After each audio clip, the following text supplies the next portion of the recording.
talent, craft, and dreams and making plans. But decisions came like twisters, scattered hopes across the floor.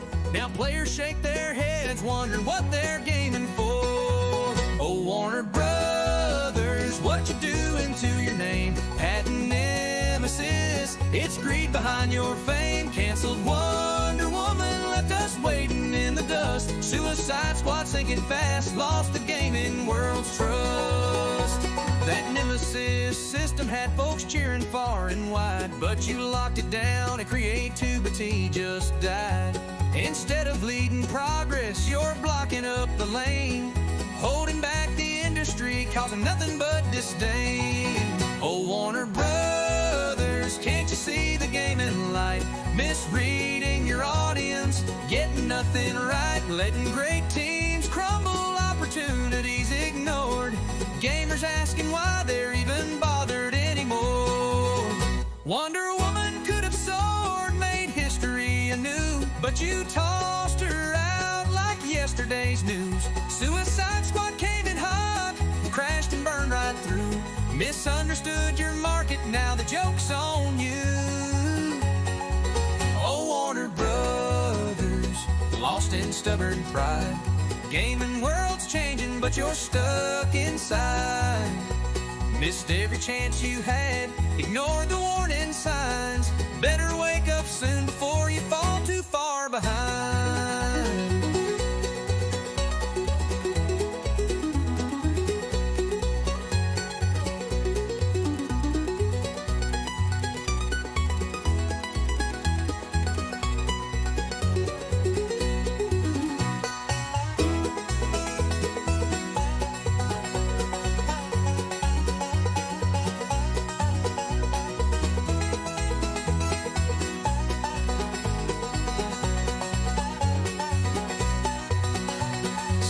Message, Warner, from gamers coast to coast. Respect your teams and visions, or you'll end up as a ghost. Stop wasting all potential, learn to play the game, or Warner Brothers games will just remain a crying shame.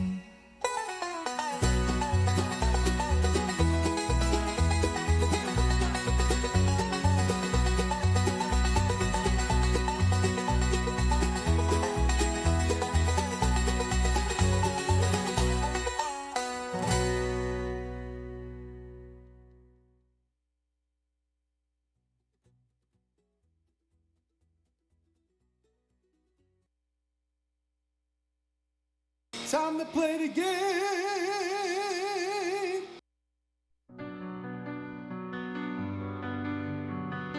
That's most definitely what's up. Imagine a hero shooter where the hero never showed. Imagine a game with a player base that just refused to grow. A 5v5 hero shooter with gameplay that's just okay, and characters that remind me of Tupperware and white bread. No, I'm not talking about Overwatch. Please stop bringing up Overwatch. I'm vibing! This game is not Overwatch. It's actually something else. Imagine a game with a story that no one watches. A game that costs $40 that Sony totally botches. It has all my favorite characters, like Lemmy, Dawn, and Craig. At least, I think that's what their names are. I never bothered to check. Concord like the grave, your legacy is safe as a game that no one played, and a price that no one paid. Boopa-doop-ba, deep-a-doop-da, scoop-a-boop-ba, beep-beep-beep-beep-beep, phlegm. Concord was about as good as accidentally peeing on your own leg. Concord, we're here to lay you to rest. We know you tried your best. You copied so much cool stuff just to turn out lame in the end. I'll never forget my favorite moments, like when hot sauce guy jumped. Remember when he jumped? That was really cool. A rat just ran by on my desk, and even the rat didn't want to play Concord, even though I blessed him with the chance. The $40 he could afford, but the rat just stared on in a trance. Rat, rat, rat, rat. Concord's dead. Rat, rat, rat, rat. Concord's dead. The Costco guys made more money than you. They were just on Jimmy Fallon too. Imagine Lennox being on Jimmy Fallon, because I literally can't. The rat on my desk is eating all my Cheerios and grapes, and also Concord is dead. Concord like the grave, your legacy is safe as a game that no one played, and a price that no one paid. Rat-a-ta-ta beep-a-dap. Skim, milk, the rat fleek, doo-da, doo-da. A guy said he really liked it, and then a bunch of rats ate his face. That's the sound he made when Concord passed away. I wish things turned out different, but either way I'm getting paid. Concord's dead, Concord's dead. And boy is my face red. When the game came out, everybody overslept. Concord's dead, Concord's dead. Holy crap, Lois, Concord's dead. When the game out, people played everything else instead. They sure did. They sure did. So sad. So sad. Rat, rat, rat, rat, indeed. Welcome, everybody. Welcome to another day, another dime, another dollar. Another blue collar suit smashing on the dollar. I don't remember the words. You remember Dean Pelton's rap? I refer to it every once in a while because it's just so good. Hold on. Yeah, this. I'll only play a little tidbit because I don't want to get copyright struck. Here. Let me clear. With another white collar, criminals, Wall Street taking the pie, and all the black man gets is a plate of white lies. Prisons recruiting them, police be shooting them, rap artists looting them, labels all diluting them. Barack Obama is scared of me, cause I don't swallow knowledge and I spit it for free. Let me clear my throat. Ha ha ha. Even if this whole thing gets copyright struck, it's worth it for that. Ring-a-ding-a-ling. Yep. What are the crowns? It's a new thing that YouTube's doing where they are awarding people like top fan of the day or for the stream. So you earn XP by chatting. Let me see what it says. Let's see. Top 3 get special badges in live chat, resets every stream. How do you get on the leaderboard? You send live messages or send super chats / super stickers. And so you send super chats, you get a bunch of XP points, you get higher on the leaderboard. You just chat a lot. You also get points and can end up on the leaderboard. That's basically how it works. Interesting little thing that they're doing. There you go. There you go. Brain rot time. Dude, you ain't seen nothing yet. You ain't seen nothing yet. I don't actually, do I even have any brain rot to share with you today? I don't think I do. Oh wait, no, I do have a little something. This was shared by Awi, Awixa on the Discord, which if you don't know, we have a members / sub only Discord. If you're on Twitch, you're a sub, connect your account, you get access to the Discord. Same on YouTube. If you're a member, connect your account, you automatically get added to our exclusive Discord for people who support the stream and everything. So as you can see here, Awi shared this. Now, what this is it's literally just like an AI generated video of UFOs helping build the pyramids. But I want you to understand there are legitimate people who actually believe that this is what happened and that this is how it worked. Even some people that are commonly referred to, like people that Joe Rogan has had on his show repeatedly, they believe that like they moved blocks with the pyramids while building them with like telekinesis and stuff. They actually believe that Because like, oh, well, it seems really difficult to move boulders to make pyramids. So what if they just used some sort of power we don't understand, like telepathy? It's like, bro, once you're at the point where it's like, I think they built it with magic. It's like, okay, I think there's not really much point in even talking about this stuff. Like, what's more likely, that they had a certain type of saw or machining process that we just don't know that they had, or that this happened with aliens and magic space wizards? What's more likely? I mean, I hate to be that guy. Yeah, looks real to me. Dude, I'm sure a lot of it was fake, but I saw one post, and of course it was from Facebook, and it was like, they posted a video very similar to this, not this exact one, but very similar to this, of like pyramids and everything being built by aliens and magic and all that. And the comments were so depressing because it's all these like boomer types who see it and they're like, oh, I knew it was only a matter of time before the camera footage came out with this. It's like, bro, the pyramids were built 4,500 years ago. They didn't have cameras. What do you mean? Oh, they finally found the VHS tape of them building the pyramids. It's enough to make you just lose all faith in humanity. Because some of them are trolling. Some of them are people like you and me be like, oh, thank God they finally found the footage. Some of them are trolling. A good number of them are not. Okay? Like an uncomfortable number of them are not trolling. So yeah. Yeah, somebody shared that. Owie shared that on the Discord just to trigger me because, you know, you gotta. We have a pretty healthy memes page as well. Me after a spider touches me.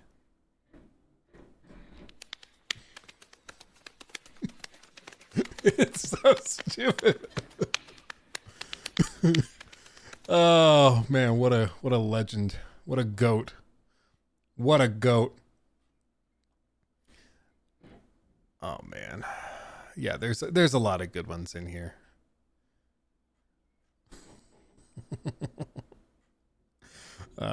What is this one? If you guys could turn on the Concord for me to play, that would be great. Talk about games, talk about the stock market. Yeah, fair. You got me. You got me there. Okay. Let's see. We do have a few things to go through today. It's going to be a little bit of a shorter stream today because I've got to take Romeo to his 4-month vet visit. He's getting his last round of shots today. He's very excited, I'm sure. So we're going to go do that. And after that, he's going to be allowed to, after a set period, the vet said he'll be good to like go play with other dogs and stuff and it'll be safe. I think it's parvo is the shot that they have to do in like 3 rounds and then he's allowed to go hang out with other dogs. But yeah, he's doing good, but he's got his last vet appointment later today, which will be good. He also needs a bath because he discovered mud last night, which was great. It rained a lot last night, so I took him out to go potty, and he just like he found a mud puddle, and he stepped in it, and I could see the little gears turning in his little dog brain, and it was just, God, douche, and he started like rolling his head in it, and yeah, so then we had to rinse off with like, you know, basically soap him up and spray out all the mud and everything. And he didn't like that part. But what are you going to do? Anyway, speaking of what we're going to do, we're going to talk about games today because we do have a number of things to go through. We have, of course, another round of further layoffs. We have information about Ubisoft doing the most Ubisoft thing ever, so buckle up for that. Literally nothing will surprise you at this point. Just I think this sums it up pretty good. So we'll talk about that. We also have, let's see, we have an interesting take on the shutdown of like Perfect Dark, the Xbox layoffs, the restructurings of a lot of these things. So we'll touch on that. We also got further details about the Microsoft layoffs, which we'll run through kind of quickly because we've already discussed it a lot, but it's shocker. It turns out they kind of lied about the layoffs. Okay. It was worse than they made it sound like. So we'll get through that. And then kind of the titular topic, the big topic is of course the patch 2.3 update for Cyberpunk 2077, which if you didn't know, just dropped and adds 4 new vehicles, including several side jobs, like side quests to acquire them. All of these. Let's see, auto drive. So they added, very similar to like the self-steering stuff in other games, they've added that here as well. Take you to your chosen destination if you placed a pin on the map or job objective. If you have no set destination, it'll take you on a leisurely ride through the streets of Night City. Simply hop in any of your vehicles, make sure you're on a road, and hold H on PC or left stick on consoles to activate. This feature is disabled when you enter combat or when your vehicle is heavily damaged. They have a cinematic camera for auto drive as well, so it actually dynamically moves around. That'll be interesting. Self-driving Delamain cabs are now available on demand. Simply open the menu to call vehicles and then select Delamain cab from the list to request a ride, like a taxi in GTA 5. Crystal Code is now available for vehicles from partner brands. Fix an issue where unique color schemes did not work properly on certain vehicles. Other issues, 27 new NPCs that can be spawned in photo mode, a bunch of improvements there. Quality of life, it'll detect if a player's using inverted mouse button settings if you're insane, and automatically adjust the in-game button prompts accordingly. Jobs, as you can see here, cyber psycho, citing bloody ritual, crack the ritual shard, objective now properly disappears after completing objective, sex on wheels. Nice. Now properly appears in the journal, gameplay, a bunch of other fixes there, bunch of stuff, PC specific improvements, all sorts of things that honestly, they didn't need to do. I think after the last update, everybody was like, okay, they're done. It's over. And we were okay with it. Because, I mean, they've done a lot, but they've actually added a good amount of things. So we're going to try that here in a little bit and see, like, what those improvements are from our own perspective. Yeah. Have you seen that the Subnautica devs in Craft and Lawsuit is now publicly available? I did not see that. Interesting. I'll have to dig into that. TT, good to see you, my friend. Current Cyberpunk is easily a 9 out of 10. Well, I mean, it's just, it's the same reason why when people discuss, like, can Mind's Eye see a comeback? I'm like, dude, Mind's Eye, like, nobody really wanted it to begin with. But, like, so even if they fixed it up, I still don't think there's a ton of crazy demand or anything. But on the flip side, like Cyberpunk, people loved the idea of that game. They just didn't get it delivered to them. They didn't actually get the product that they wanted. And so if you can deliver the product that they want, you're good. And you'll make tons of money. But yeah. Sucker Punch is also, they're clarifying some of the story stuff. So this, when they first were talking about Ghost, I guess this is sort of a segment. New mini segment, sort of, kind of, ish. Mr. Skywalker, by the way, thank you for the resub over on Twitch. Fantastic. Thank you for that. Get in the Discord if you're not already. Ignis, thank you for the sub over on Twitch as well. Thank you. Oh yeah, the Fortnite cheaters that got sued and had to give public apologies. Yeah, so I mean, it's a little funny. It's kind of like when Bethesda had those cheaters for Fallout 76 write essays on why it's unethical to cheat in a video game. It was a little funny, but it's also one of those things where it's like, okay, you can't really be cheeky when your own product is falling apart. You know, you earn the right to be cheeky by being good at what you do, but when you're terrible at what you do, you don't get to be cheeky. You know, that's the thing. So yeah, it's a little funny to me. So Ghost of Yotei directors share philosophy on balancing freedom with story. So when they first were talking about the narrative for Ghost of Yotei, they described a revenge plot line, and then they described also being able to take on the primary targets for the revenge quest line in whatever order you want to give player agency. And this, initially, you're like, okay, whatever. And I think that's fine for a video game. That's whatever. But it is remarkably similar to the setup for like Far Cry 5, for example, or even just straight up the setup for Assassin's Creed Shadows, which had a revenge storyline set in feudal Japan where you attack the targets in a semi-open order. I mean, they were also level gated, but usually you could take on like any one of 3 or 4 targets whenever you wanted. So people were like, oh, we just played a game setup like this. I still think it'll be really good, but you know, people were confused that they were going with something so kind of simple and basic. But they have clarified in this discussion with Game Informer. By the way, if you didn't know, Game Informer is back. It died and was shut down for a while, and it was very sad because this was part of a lot of our childhoods.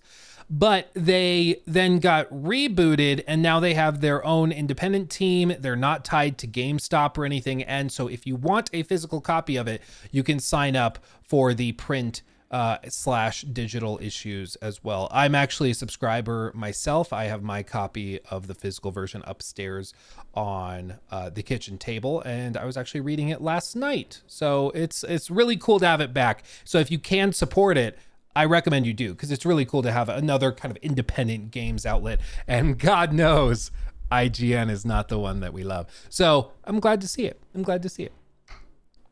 That being said, why set the sequel so far after Tsushima? It takes place about 300 years later, right? A bit less. The game takes place in 1603, which is a pretty interesting time in Japanese history. The Warring States period just ended. Peace has broken out across the land, and all those warriors suddenly don't have jobs anymore. And a number of them went to Etso, modern-day Hokkaido, which is in the far north, just on the edge of Japan. And this is the place where lawless wilderness, right? Very, very dangerous, packed with people and weapons. And some of them chips on their shoulders. You take that kind of powder keg and put it alongside this unbelievably beautiful landscape of Hokkaido.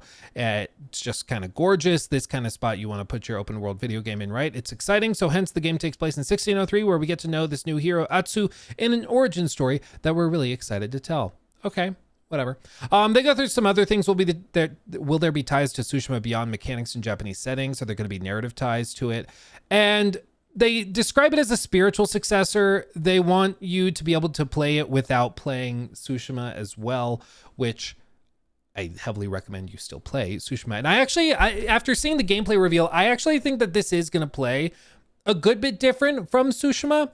Like, Tsushima had a really cool system of stance changes. You know, it was one of the things I loved most about that combat, especially in the DLC, where there was just a ton of complexity, especially in crowds, where you could just like be fighting somebody and then another guy comes in with a different weapon set or shield or whatever it is, and you have to change the stance as you're juggling multiple enemies.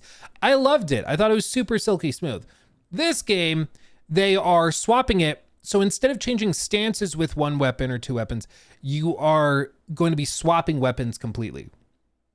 So you like quickly swap from the long sword to a spear to a short sword, and you kind of bounce around like that. I still think it'll be engaging and fun, but I do think it'll play differently. So I think that there will still be reason to play Tsushima, even if you've like started with this game, if that makes sense. You know, there's some games where you play the sequel and it makes the first game feel just like totally inadequate. That's kind of what like Tears of the Kingdom did, in my opinion, to Breath of the Wild. Breath of the Wild was amazing, but Tears of the Kingdom just took everything that game did and turned all the knobs all the way up. In this game, I think that it'll actually still preserve the value of the first game, because it's, in terms of those mechanics, it's shifted a good amount. Also with the open world stuff and things that they're changing, it's also changed and shaken it up a bit.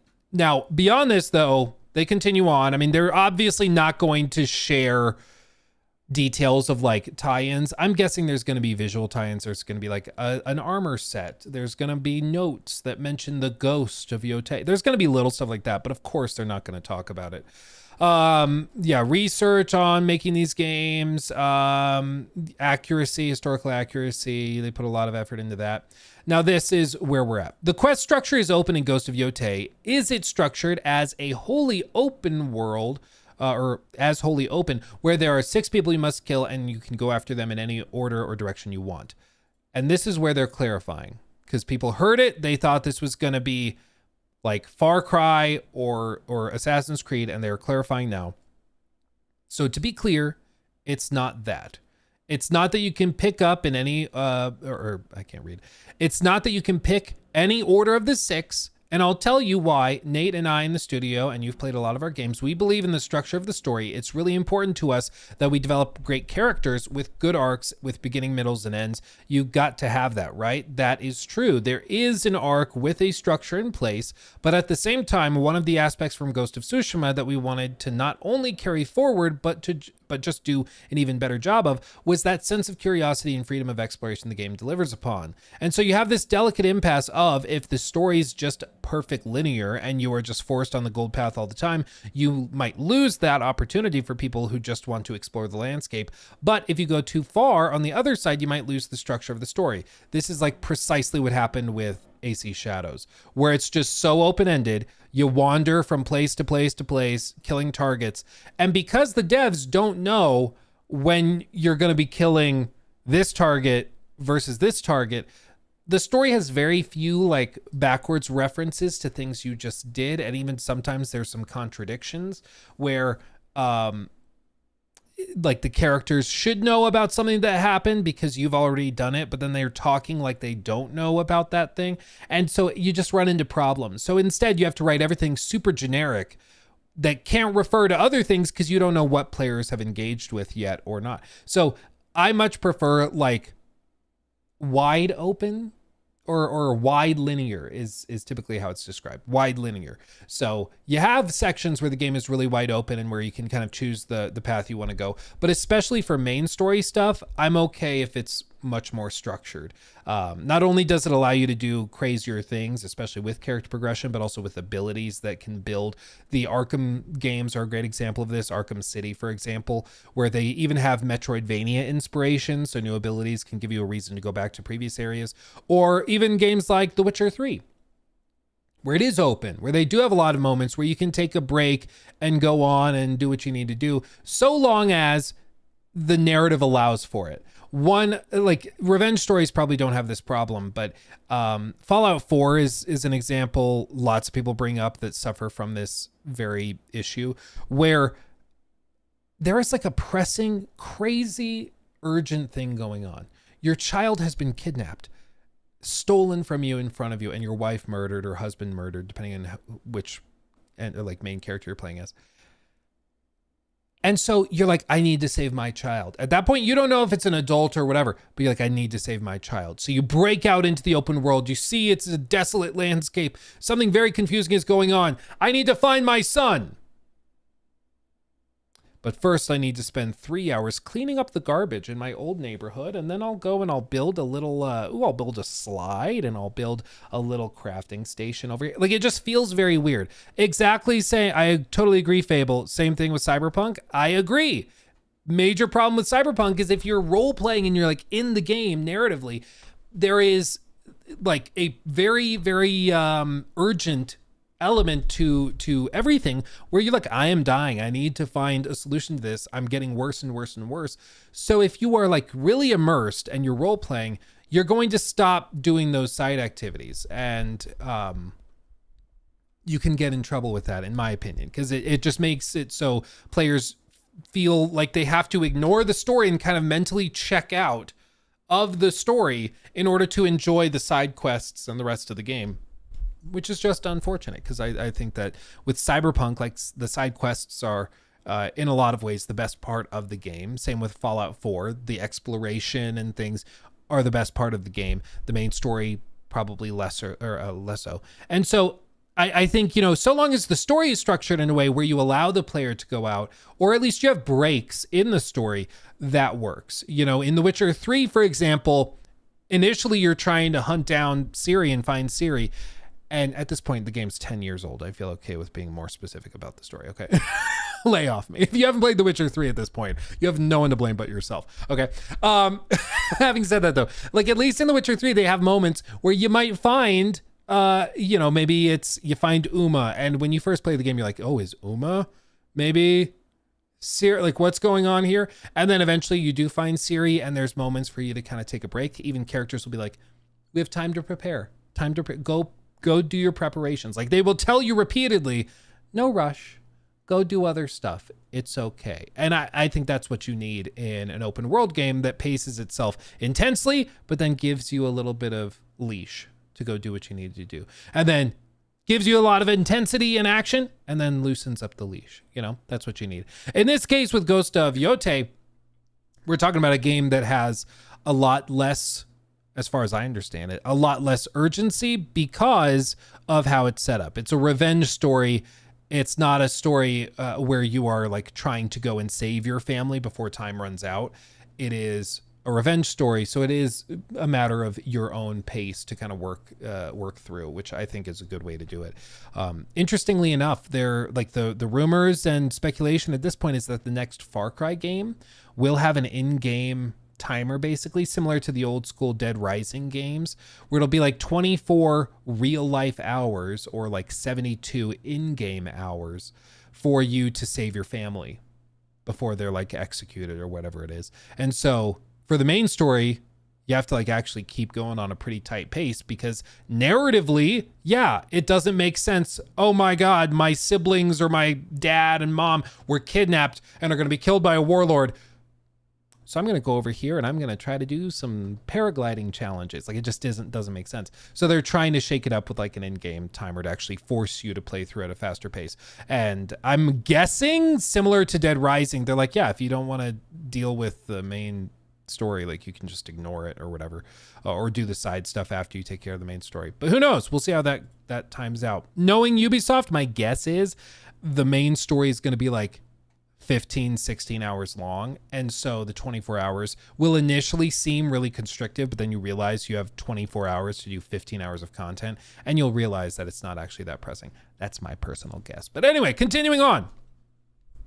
So the balance of, without giving away all the details, is there is a structure there, a very important structure, but the way it's presented in the first few hours of the game, especially that first section, is really about us delivering to you which aspects of the Yotei 6 you want to go after first. There are some options that might lead you in some interesting areas. I kind of mentioned a little bit in the state of play, if you're into sort of ninjas and snow stuff, then the story over here might be more interesting to you. If you're into more into these castles, there's more fire weapons, then this area might be for you. But you can hop or bop back and forth between the two of those major areas. There's a bit more choice in there. There's still a linear story structure that we really believe in to make sure Atsu's Vengeance Quest tears at the heartstrings, but that's the ultimate goal. So it sounds like maybe instead of it sounds like they might have like two big areas on the map that are broken up, like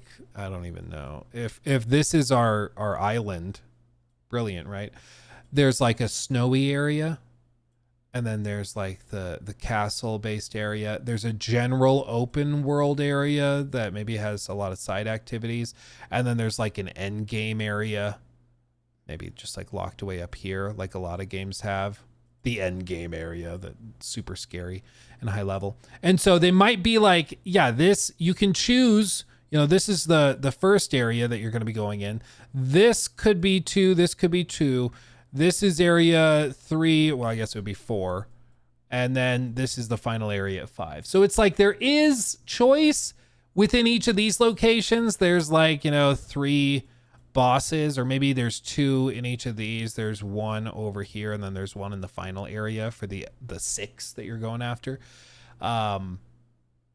So I mean, again, it doesn't sound that crazy of an idea, and I personally don't understand why people are so worried about it. But I think really it probably just comes down to the fact that people are worried that it's going to play too similarly to like AC Shadows, and that the setup is similar and the setting is similar, therefore it's going to play super similar. And I just personally don't expect it to. Like, it's no mystery that Ghost of Tsushima had a lot of inspiration from Ubisoft titles like Far Cry. It was one of the common points of criticism when it launched. People have just largely kind of forgotten about that. But, you know, they might also be taking inspiration from some of those other Ubisoft games like a Far Cry 5 and looking at that for some inspiration for the story structure. I don't think it's necessarily a bad thing if it's executed well. Like so often, good execution can save a lot of these ideas. The problem historically is that Ubisoft has struggled with the execution of an idea that otherwise could be interesting, which is just, you know, par for the course for them at this point. But we'll talk about Ubisoft here in a little bit. Anyway, I looking more at Ghost of Yotei stuff, I think it continues to look really, really good. I'm excited to see what they bring to the table when it launches in early October. And yeah. More Ghost games, please. Yes, please. Sucker Punch have just said they want to do another Infamous. That would be really cool if they brought that back. That'd be really cool. I don't remember which Infamous it was, but I remember going to like a Target when I don't even know how old. I was young. And they had one of those like try it stations, the demo stations where they had the actual PS3 controller hooked up to a PS3 with the little TV built into the shelf, like in the store. And I remember trying that, praying in Infamous and loving it. Hey Luke, do you think Blood of Dawnwalker's story is going to feel off because of the narrative sandbox they're doing? Because it looks like there is no structured linear story emo. I'm not a fan of that. Do I think it's going to feel off? I think, you know, my guess would be that it's going to be set up in sort of a similar structure to some of these other games we've discussed, where it's like, you know, you have to maybe destabilize this region, or you have to kill these 10 targets or 5 targets or whatever, and you can go about it however you see fit, and the dialogue will be pretty isolated to those targets.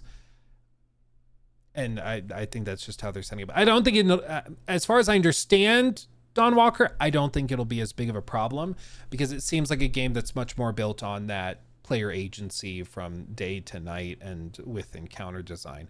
I don't expect like Blood of the Dawnwalker to have like one of the most emotional or crazy stories that you've played like the whole year. I just personally don't expect that, and I think that's fine. I don't think that's the point of it.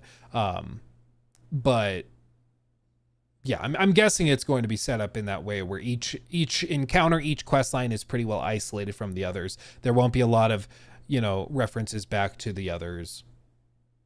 You know, again, it's about execution. It's about execution. You can if you can execute the idea well, and you can have total player freedom from quest objective to quest objective, that can work. It's just a matter of how you execute it. Red Dead Redemption 2, for example, they have, of course, a ton of stuff going on in that game, and all sorts of dynamic encounters that also get shuffled up a ton, and their execution is phenomenal, and it works. Like, I don't remember ever playing Red Dead 2 and pausing and being like, that quest felt weird, or that side quest felt weird because, you know, it referred to this when this didn't happen yet, or that. Like, it just, I never remember that happening because the execution was so good. And they gated it, so like when he gets the tuberks, you know, and starts hacking up, characters will refer to that. But then those side quests only happen after that point in the story. So again, it's about execution more than anything, you know. Dawnwalker, I think the safest bet with Dawnwalker is to remember it is a first title from a team that hasn't put out a game before. They have worked on other games, of course, very accomplished developers, but go into it with an understanding that the first game from studios, even with experienced devs, often can be pretty clunky, and that's okay. The first KCD game, real clunky, tons of potential. And then the second game comes out and they like perfect the formula, right? So I think that that's going to be the thing for them. Is it's probably going to be a little clunky. Might be like a, you know, a B-, C+ kind of game. But then the sequel where they polish all of that out, they refine it, could just blow up, you know. So as always, go in with lower expectations and it's easier to be impressed and surprised, you know? Booyah. Tell that's a Sandfall. Yeah, they are exceptional in every sense of the word. Sephiroth 4, thank you for the sub, by the way, my friend. Thank you. Let me catch up on these real quick because I realized I accidentally had notifications muted. Miles, thank you for the 18 months. Booyah. What up? How you been? Glad you're gonna try the new Cyberpunk update. It will help me decide on a new playthrough. Also, good luck to your dog. Hope all goes well. Yeah, no, he's a trooper. He's a good little fella. He is very cute. He's starting to really settle into not just his own massive paws, so he's not tripping over himself as much anymore. But we've got him pretty well kitted up. He's got his own little dog run now. They finished building that. So he has his own dedicated spot like in the backyard where he can just hang out. He's got his big old dog house. Dude, his dog house is like bigger than my first apartment. His dog house has like 2 separate rooms in it. He can like walk in, and then there's the little room for like with the door, and we can put like food and water in there. And then he has a separate like mini bedroom where his bed goes, and shocker, that's where his bed goes. And it's like insulated, but it also has vents you can open up. So in the summer it can stay cool, but then vents you can close. So when it gets really, really cold, like he can stay warm. They even have a built-in mounting system for a heater that they sell that you can put inside the doghouse to heat it up in the winter if he wants to go out there and spend time outside, even when it's cold. My dog just asked if we're poor. Dude, I casually mentioned, okay, this was a legit moment of like, ooh, I may be out of touch. I mentioned that when we got Romeo, when he was like, 2.5, 3 months old, we had a trainer come over, and the trainer came and talked with us and met the dog and everything. And he was giving us, his perspective on the breed and what to do as he starts growing. And people are like, Luke, that sounds like some rich dude crap. And I was like, oh, I guess having a trainer come out to your house to do like one-on-one training does sound a little bougie. My thing is, I want the dog to be well behaved. One of my biggest pet peeves is people who have dogs that are horribly misbehaved, who are like, there is no supervision, nothing like that. It drives me crazy. There is somebody in our neighborhood, they have this gigantic, I think it's a Mastiff, honestly. It's hard to tell because they typically have it. Well, it's like a Mastiff. I don't even know. Mastiff Pit Bull mix. Yeah, dude, he looks like this. He's like a Pit Bull Mastiff mix. He stands like this. His legs kind of splay out. It's like he's a scary looking dog, dude. He's like this tall. He's huge. But they keep him unleashed on their like patio. And then they have this little flimsy gate. Bark Lesnar, underrated comment, G Mendez. You win chat for today. They have this flimsy little gate right in front of their front door that like closes him in, but they'll just lock him out there all day, all afternoon. Like that's where he hangs out. They don't want him in the backyard apparently, because I don't know if he digs or whatever, but they keep him out there. And so if we go on a walk and get within like half a block of this dog, he starts going crazy, like that, like deep growl, not even a bark, just like foaming at the mouth rage. And he is one of those dogs that looks like, if it got close to you, he would just kill you. Like you're just done.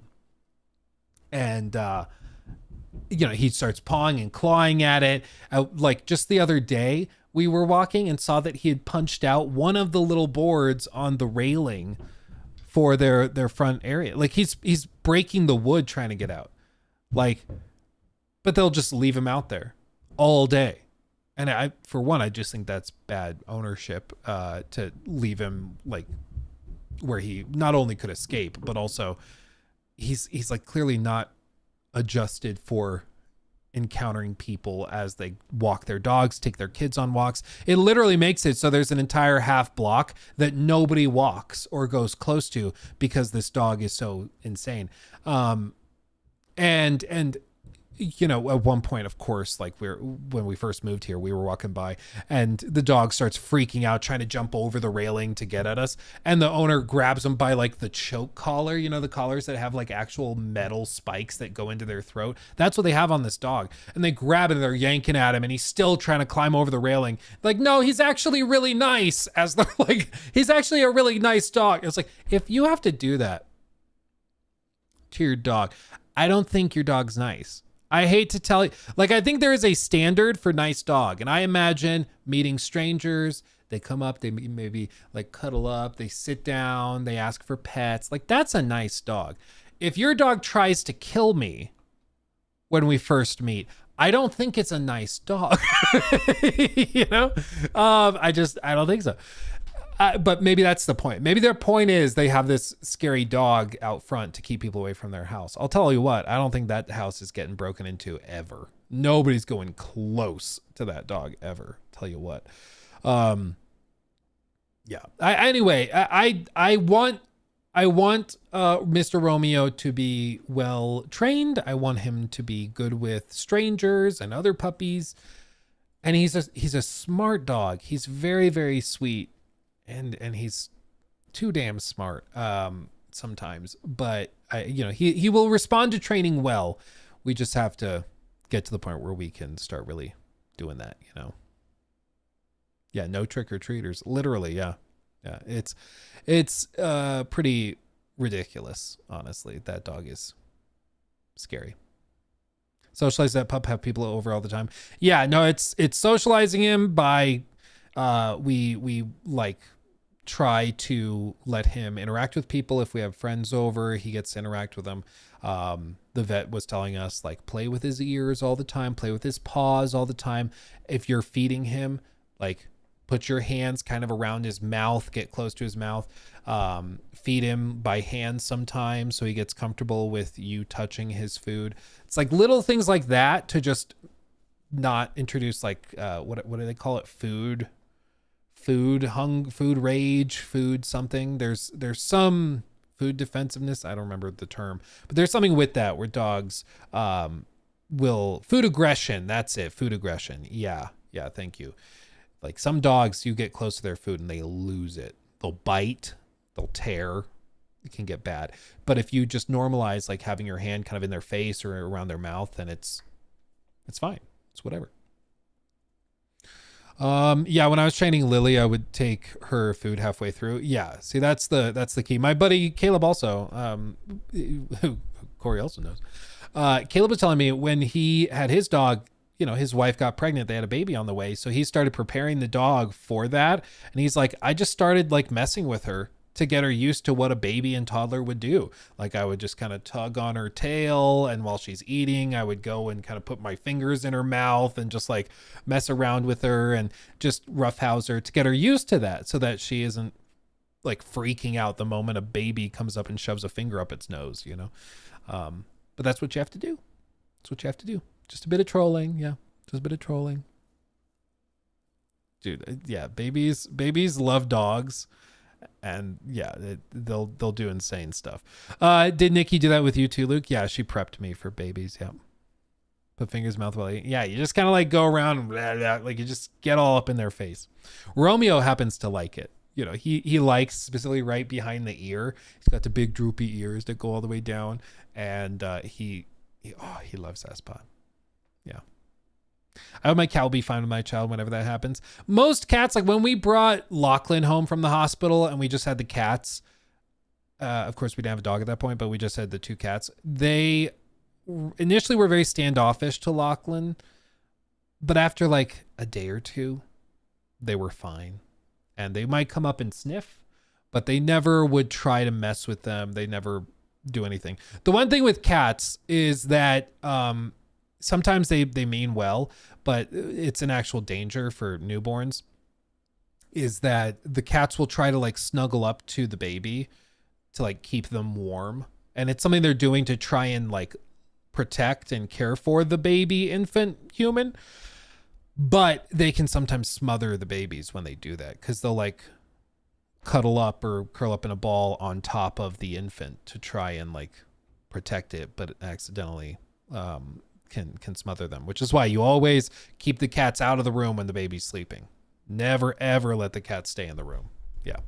It's rare, but it can happen. So just be aware of that. Kick the cat out when the baby's sleeping. Yeah. Sounds like some internet BS, Luke. Well, here's the thing. Even if it happened once, just don't take the risk. Just put the cat in the other room. You know, the cat will be okay. If you're in the room and you can supervise, that's fine. Like, whatever. If you're in the family room, baby sleeping next to you on the couch or in the bouncer or whatever. But if the baby is like going into the nursery and you're going to let the cat sleep in there too, don't do that. Yeah, people don't lie on the internet. Look it up. Yeah, I saw Abraham Lincoln said, always believe everything you see on the internet.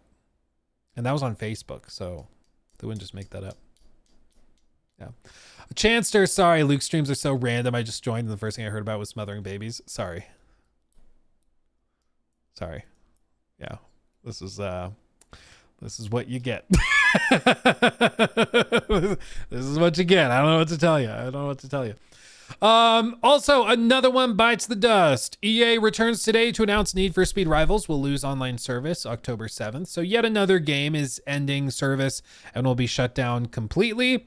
This comes after Anthem was shut down and another, I think it was a Ubisoft game was also shut down. So just another one. This is also another little tidbit, new mini segment. After the latest round of Microsoft layoffs that hit Microsoft just across the board, 9,000 layoffs across their like 228,000 employees. Of that, there were a handful of 100 people across Xbox that were laid off. Among them were employees at King. And if you don't know King was one of the three like companies part of the Activision Blizzard acquisition. Technically, it was Activision, Blizzard, King, all part of the same giga corporation. But King are the devs behind Candy Crush and a lot of mobile games. And roughly 200 King employees were laid off as a part of those Microsoft layoffs, which is a lot. I mean, that's not insignificant. Now, what Microsoft and specifically what Phil Spencer said was that they were trying to enhance their efficiency, streamline operations. They were trying to make it so the company would run more agile and faster into the future by getting rid of middle managers. They specifically said this was mainly a layoff targeting middle managers. Turns out, it's not true. Turns out a good number of the people laid off were actually level designers within King specifically is what we're referring to now. And what's even more insane is that they basically had these poor people do the equivalent of like digging their own grave before the mob executed them, okay? What do I mean by that? Laid off King staff said to be replaced by the AI tools they helped to build. Over the last handful of months, Microsoft was requiring these teams to go and prepare all of these tools to like automate level building. And in Candy Crush, it's basically like, you know, setting up the dynamic system generated levels for matching 3 pieces of candy together and then having them crunch and then everything fills in. So it's something that people have largely been doing with the help of some tools that they made for it. But over the last handful of months, they've been working on AI tools that will be able to generate all of this from start to finish. Now, those people have been laid off and are being replaced by those very same tools that they built. As you can see, multiple sources have given us insight into what's happening at Candy Crush maker King as it prepares to cut 200 staff. Speaking to us anonymously, they claim, quote, many of the staff cut will effectively be replaced by the AI tools they built and trained. The London-based Farm Heroes Saga team is being cut in half with about 50 people leaving, including key leadership. One staffer claims employees are being targeted by HR for loudly expressing dissatisfaction internally. This is one thing. If you don't know this somehow, human resources, initially, it may seem like they are looking out for the employees because they handle a lot of employee stuff. If you have a dispute with a manager, HR will help with it, right? But it's not about you. It's company resources. Their job is to protect the company, human resources. Okay. Like, it's not about you. They don't really care about you. Okay. That's just the initial impression. Ultimately, they are for the company. They're not, like, their priority is not you, just to understand it, to be very, very clear. And this is wild. Granted, this is only one staffer that claims employees are being targeted by HR if they loudly express dissatisfaction. My guess is they're going to be like, oh, you're not helping team morale and you're kind of being a bit of a Debbie Downer. So if you could just leave and get a different job, that'd be great. That's kind of what's happening. King told staff it will present a new org chart in September after union negotiations. Now, here's the thing. I said after the shutdown of that Elder Scrolls Online studio, they did, it's ZeniMax Online is the technical name, but they make Elder Scrolls Online. After ZeniMax Online's project, the upcoming project that they were working on since like 2018 got canned, I said I thought that a good chunk of the reasoning for shutting that project down and laying off a lot of people was because they recently unionized. I don't think it's a coincidence that Microsoft, a company that historically really does not like unions and will shut down entire branches, will fire and put thousands of people out of work if they even think about unionizing. I don't think it's a coincidence that they choose to lay off a crap ton of people that just unionized and another chunk of people that were about to unionize and were in the process of negotiating contracts with Microsoft.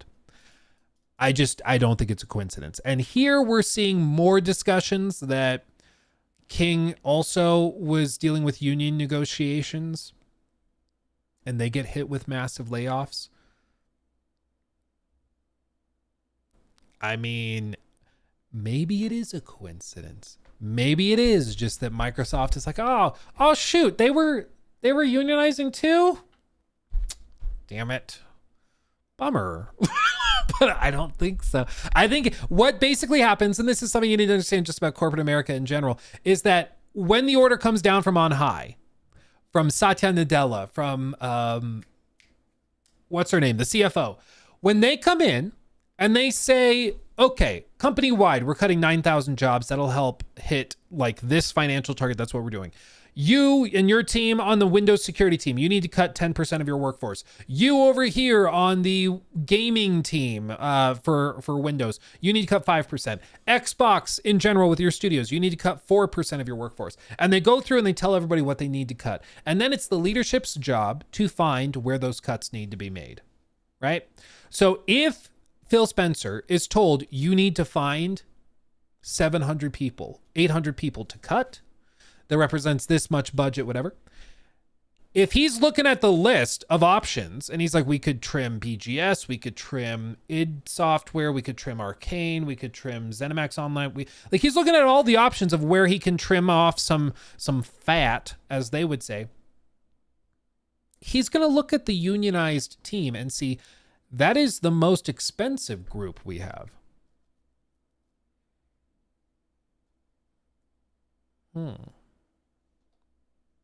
Interesting. Again, you'll never see it. There's no paper trail with this stuff. It's one of those things that's said, kind of with a look in these corporate meetings, because you can't just like fire people because they're in a union. That's like a big no-no in like every country I know of. But it's one of those things where the manager will be like, yeah, we need to trim 200 jobs. And we need to look for options. We could cut these people over here who are not in a union, or these people who are in a union. So it's up to you. You can pick who you want to fire. You can pick who you want to hire. We can keep this team. We can keep that team. It's really up to you. Ultimately, you have the choice to pick, whatever, but just focus on the teams that are going to help us realize our vision. That's kind of how it goes. That's how it goes. So again, maybe a coincidence. I don't think so. I think that this is very likely a pretty sizable chunk of the reason for the layoffs. Because again, or for these teams specifically being targeted with the layoffs. I think if there weren't any union negotiations going on, I think if there weren't any unions at all, there still would have been mass layoffs. But I don't know if these teams specifically would have been targeted as heavily. You know, I don't think it's a coincidence that some of the biggest cuts happened at studios that were dealing with union negotiations or were already unionized.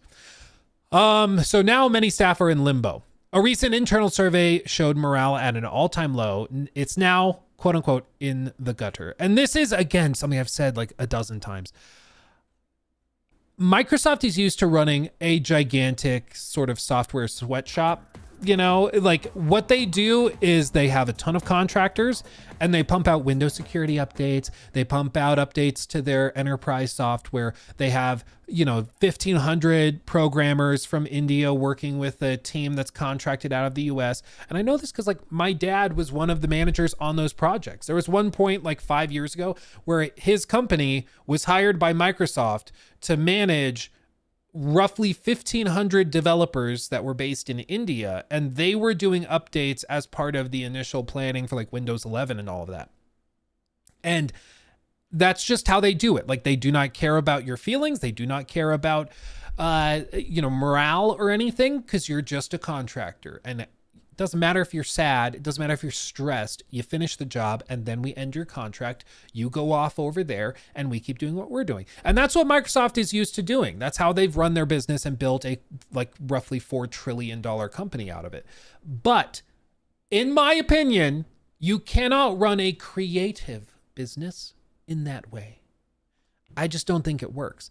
I think creative types and people creating little pieces of art that you are then going to try to turn into a product and sell to people. I don't think you can treat those people like, grunts working in a mine. I just don't think it works. I think because of how this industry works and how video game creation works, it is just a different thing. I think it's just different. The devs are different. The people are different. And a game made under those crushing, stressful, miserable conditions is not going to be, historically, I think you can demonstrate it, is not going to be as good as the game where the devs were passionate, where the devs were happy and proud of what they were working.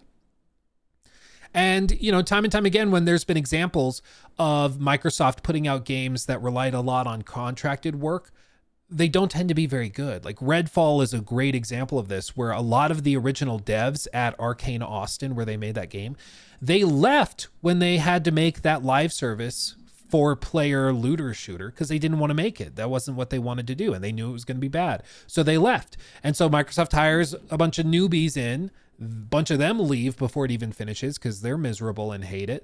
And then they rely on contracted work. They bring in teams to help try and build it up and get it working and everything. And the product is a piece of garbage as a result, So I just think, Microsoft is used to running things the way you run it when you're making network controllers for enterprise servers. I don't think you can do that when you are trying to make like a piece of art. Now, the unfortunate reality of this, and I hate to be this guy, okay? Candy Crush fans are about to come at me. Candy Crush is one of those games where you probably won't be able to tell. Okay? Like, will you be able to tell the difference between a handcrafted level of crushing candy gems versus an AI generated arrangement of them? Probably not. Like, probably not. And I think especially like Candy Crush it's a huge game, but one of the reasons it's so huge is because it has mass market appeal to more casual gamers, to like the person who's working as a dental hygienist, who's doing some quick rounds between patients, and then the guy that's sitting as a security guard at a parking garage and is just trying to kill time. It's people like that are not hardcore gamers. They're just looking for something to kill the time. And for them, they probably won't be able to tell the difference between the handcrafted stuff with the help of some advanced tools and the AI generated stuff. And you see it now, even with like AI generated videos and stuff like that, that already are fooling people across the board.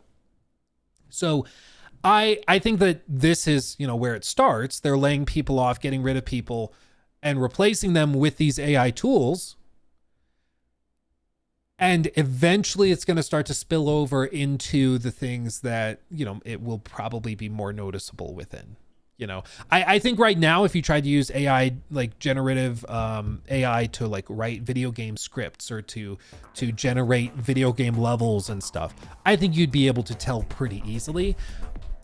But with Candy Crush, probably not. Caleb donated $20 through Super Chat. Thank you. Counterpoint isn't that basically how artists for forever have worked? They get a patron, they make a piece of art, then they get a new patron. Da Vinci and Michelangelo didn't have a steady job. Are they artists or workers? Yeah, no, I think that's a fair point. Art, historically, like there's this sort of romanticized idea of art being like, especially the Renaissance artists that we would all talk about, like, you know, Da Vinci or Michelangelo. We're like, oh yeah, they were passionate and they made the Sistine Chapel and everything. But it's also like, you got to remember that allegedly Michelangelo was like miserable working on the Sistine Chapel and hated it and was like, really didn't like it, but he had to do it because it was contracted by the church and that's what you have to do. This like romanticized idea of like the starving artist is relatively rare. The most recognizable and biggest artists certainly did work with people that they didn't necessarily like. So I guess to a certain extent that's always true. But I think especially in the context of video game creation, because it's such a collaborative thing, I think morale does count. And you know, I think there's going to be exceptions where, you know, a sweatshop game developer can put out something that's pretty good or even really good. But I think more generally, at least it seems to me, the rule that is occasionally broken, but the rule is that teams that are free and passionate and proud of what they're doing tend to put out better products than the teams that are just pumping out more slop because that's what they have to do for their job. And there's always going to be contracted work. There's going to be people who are fine doing that. But I think if we're looking for a general rule within the industry, I think if you empower artists to make things they're proud of and happy about and passionate about, the product will, in general, be better across the board. But of course, there's going to be exceptions. There's going to be exceptions. Thank you for the 20. That's very generous. But it's a good point. It's a very good point that there's lots of examples of that. Wilfredo, thank you for the 5. Luke, you're spitting too many facts about Microsoft. Careful now. Well, I mean, I've seen, even as more of this stuff has come out, there's been some of those guys who are like, let's just say big Xbox fans who conveniently don't talk about it. And I'm like, I think it's important. Like if Microsoft can't handle, or Xbox specifically can't handle the critique of like, this is going to be bad for your business in the long run, I don't know how to help them. Like at this point, if you are an upcoming developer who's really talented, do you want to work at a Microsoft like Xbox studio right now? Or do you want to go and work with like a CD Projekt Red or a Warhorse or a Sandfall or something like that? Like, of course you're going to go to the place where you feel like you're going to make something you're really proud of, you know, and you're not going to be fired immediately after making billions. Larian. Yeah. Like you're going to go to a place where you feel like your talent will be valued and protected. And I think that that's just the thing. There was that interview from David Zaslav. Let me see if I can find it. No, oh, not Zaslav. Is it Zaslav?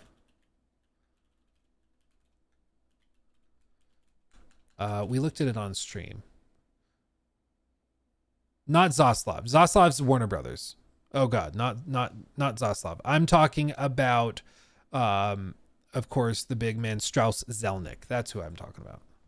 Yeah, Zaslav doesn't know what the hell he's doing, but that's a topic for another day. But let me see. Come on. Okay, here it is. This little soundbite, okay? This is what I'm talking about. This is the idea. This is the difference, I think, between a CEO that's able to produce a GTA 6, Red Dead Redemption 2 type game, and like a Microsoft that's used to just pumping out the same thing over and over again, you know, in Windows updates, but will struggle, I think, long term. Get out of their way to read a script, and I definitely love music, and I was a musician. That's not my role. My role is to attract, retain, and motivate the best talent in the business, and then get out of their way. Attract, retain, empower the best artists, the best people in the industry, and then get out of their way. Microsoft's general approach is to find qualified people who can do the job well enough and then fire them after a set period of time and then rehire them as contractors. And that works for Windows. I don't think that works with video games. And of course, there's a balancing act. And I think Phil Spencer, to be fair, I think Phil Spencer understands that. I think, again, most of these layoffs seem to be targeting unionized developers. And I don't think that that's a coincidence, in my humble opinion. But I think that Phil at least understands it's important to retain the talent at your top studios. But at some point, if Daddy Satya is telling you need to fire 900 people, you got to fire 900 people. You know, this is what you got to do. Let's see. Toenail, what a name. Thank you for the 5. Hello, does the podcast have a schedule, or does it happen whenever you're both available? Love you. Much love to you too, my friend. It does happen when we can do it. The thing with Jor is he travels a lot, just period. And then also July is kind of weird. July in the games industry is typically very dead. There's nothing going on.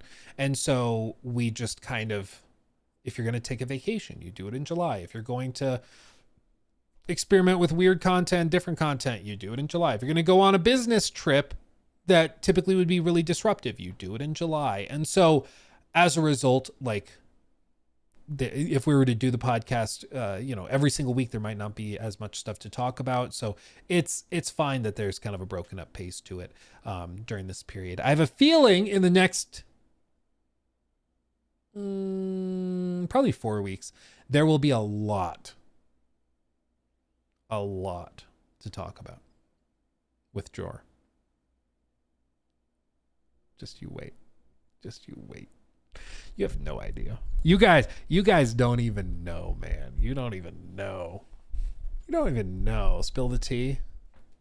Just knock it over. No, I'm excited to be able to talk about things. But I've heard rumblings, and there's some things I know for a fact, but I've heard rumblings from people that also know much more than me. And, yeah, there's going to be plenty to talk about. Just give it some time. July is always super, super dead, but I think come like mid-August going into September, things are going to pick up pretty damn quick. So there you go. That's so funny. Johnny Nicebeard, Twitch held your comment because you used the word sack. The full comment was Microsoft's way is to hire the best talent, then tell them what to do and how to do it, and then sack them because you don't know what to do. Yeah. It held that because you said sack. YouTube's like, yeah, dude, whatever. Sack. Yeah, that's fine. But Twitch is like, no. Yeah, no way. Oh, man. Loxy, Luke, don't lie. Jor spends too much time in his bathtub and you can't persuade him out of it. It is one of the major frustrations. Yeah. I feel like half the time we cancel the show is because Jor's in the bathtub. I'm like, Jor, you want to do the show? And he's like, no. Then he sends me a selfie and it's a conflicting feeling. It really is. Can we say ball sack? It appears. YouTube freedom unparalleled. Yeah, dude, isn't it insane that Twitch back in the day was seen as the Wild West of streaming? Like that's where it all really started, when it was Justin TV and then turns into Twitch, and YouTube was seen as the really oppressive place. And now Twitch just like it's so bizarre, dude. It's so bizarre. You can get away with almost anything on Twitch so long as you're in a very like particular niche, and then you can do whatever the hell you want and you're fine. But yeah, YouTube's just much different. Were you like 10 when Twitch started? When did Twitch start? Because I know Justin TV was like the late 2000s. I don't know when it turned into Twitch. Not actually sure. Let's see. Boone, thank you for 16 months, baby. Oh, baby, you're damn right, baby. Have you finished Death Stranding 2 yet? I've loved the story, but I found I rarely spend any time on foot and only use vehicles.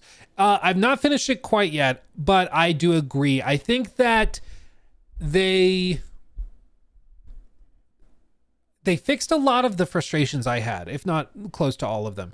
But I do think that there are still some basic elements that I've actually been frustrated by as I've played more and more of it. The reliance on like the truck meta is unfortunate. There's a lot of huge deliveries that require you to use trucks, and so you just kind of drive everywhere. And the trucks do control way better than they did in the first game, which is nice.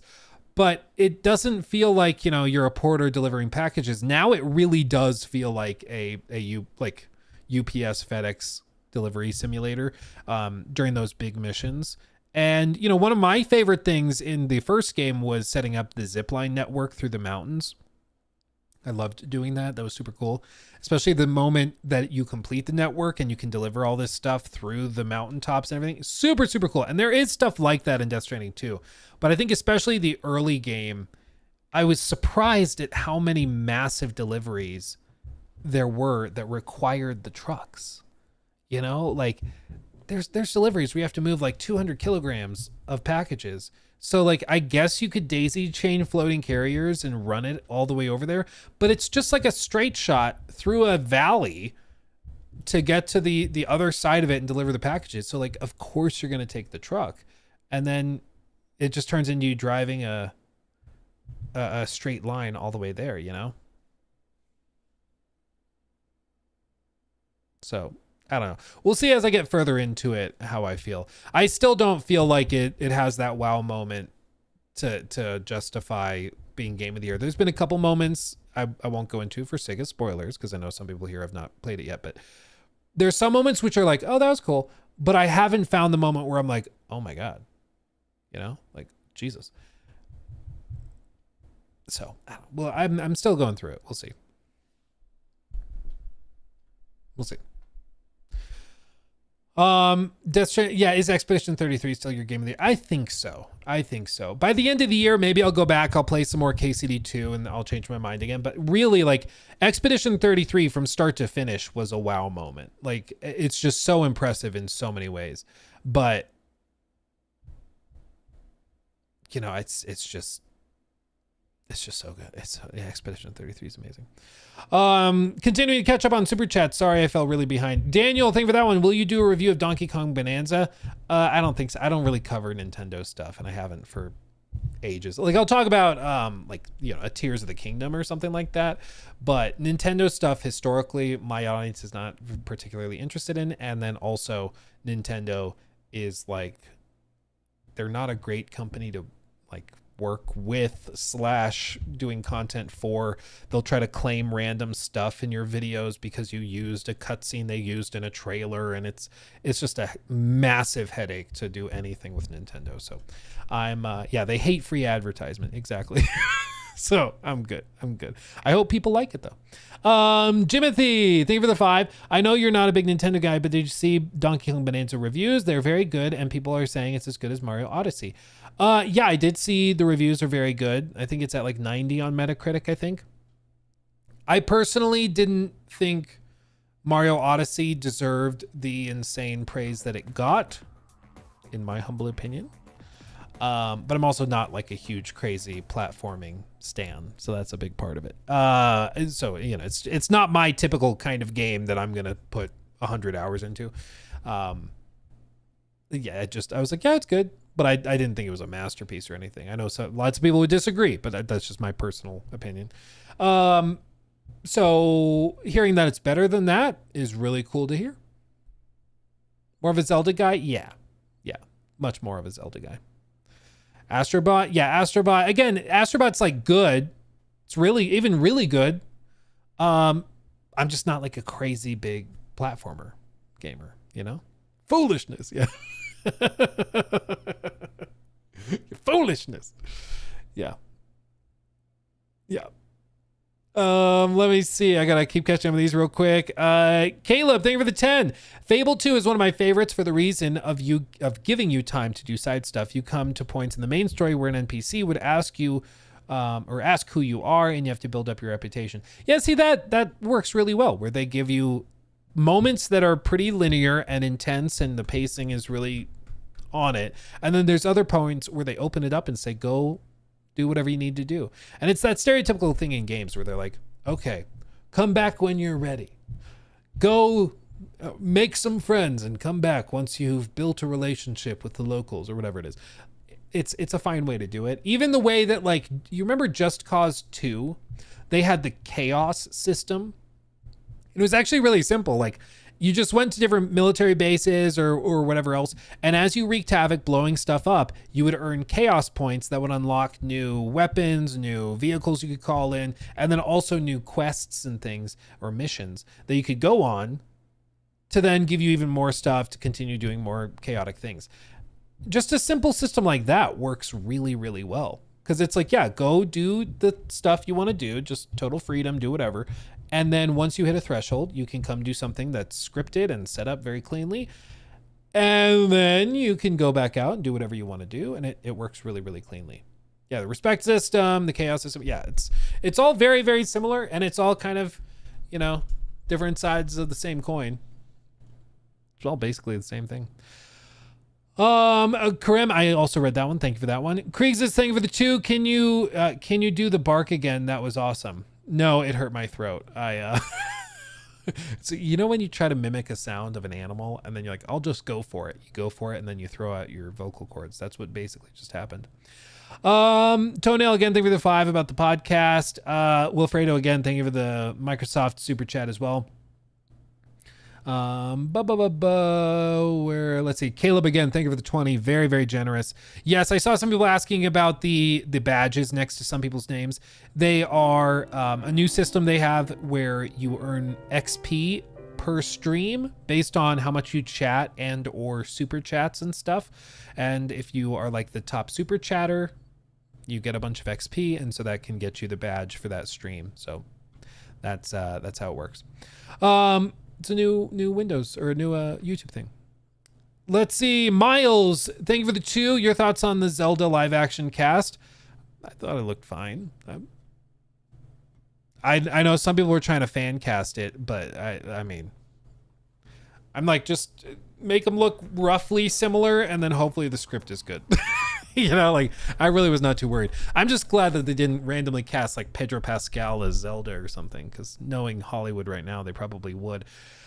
It's like, did you see with the Harry Potter stuff? They had the cast for the new Harry Potter and they said they do have Voldemort cast, but they will not reveal who it is because they want it to be a surprise. 1000% that's got to be Pedro, right? I saw people saying on X it's Pedro. It has like 200,000 likes. Everybody's like, it's going to be Pedro. I don't think Pedro's bad. I don't think Pedro's bad. But it's getting to the point, kind of like Dwayne The Rock, like 3 years ago, where he was in freaking everything. Same with Chris Pratt. And it's like, guys, sometimes we can overdo it.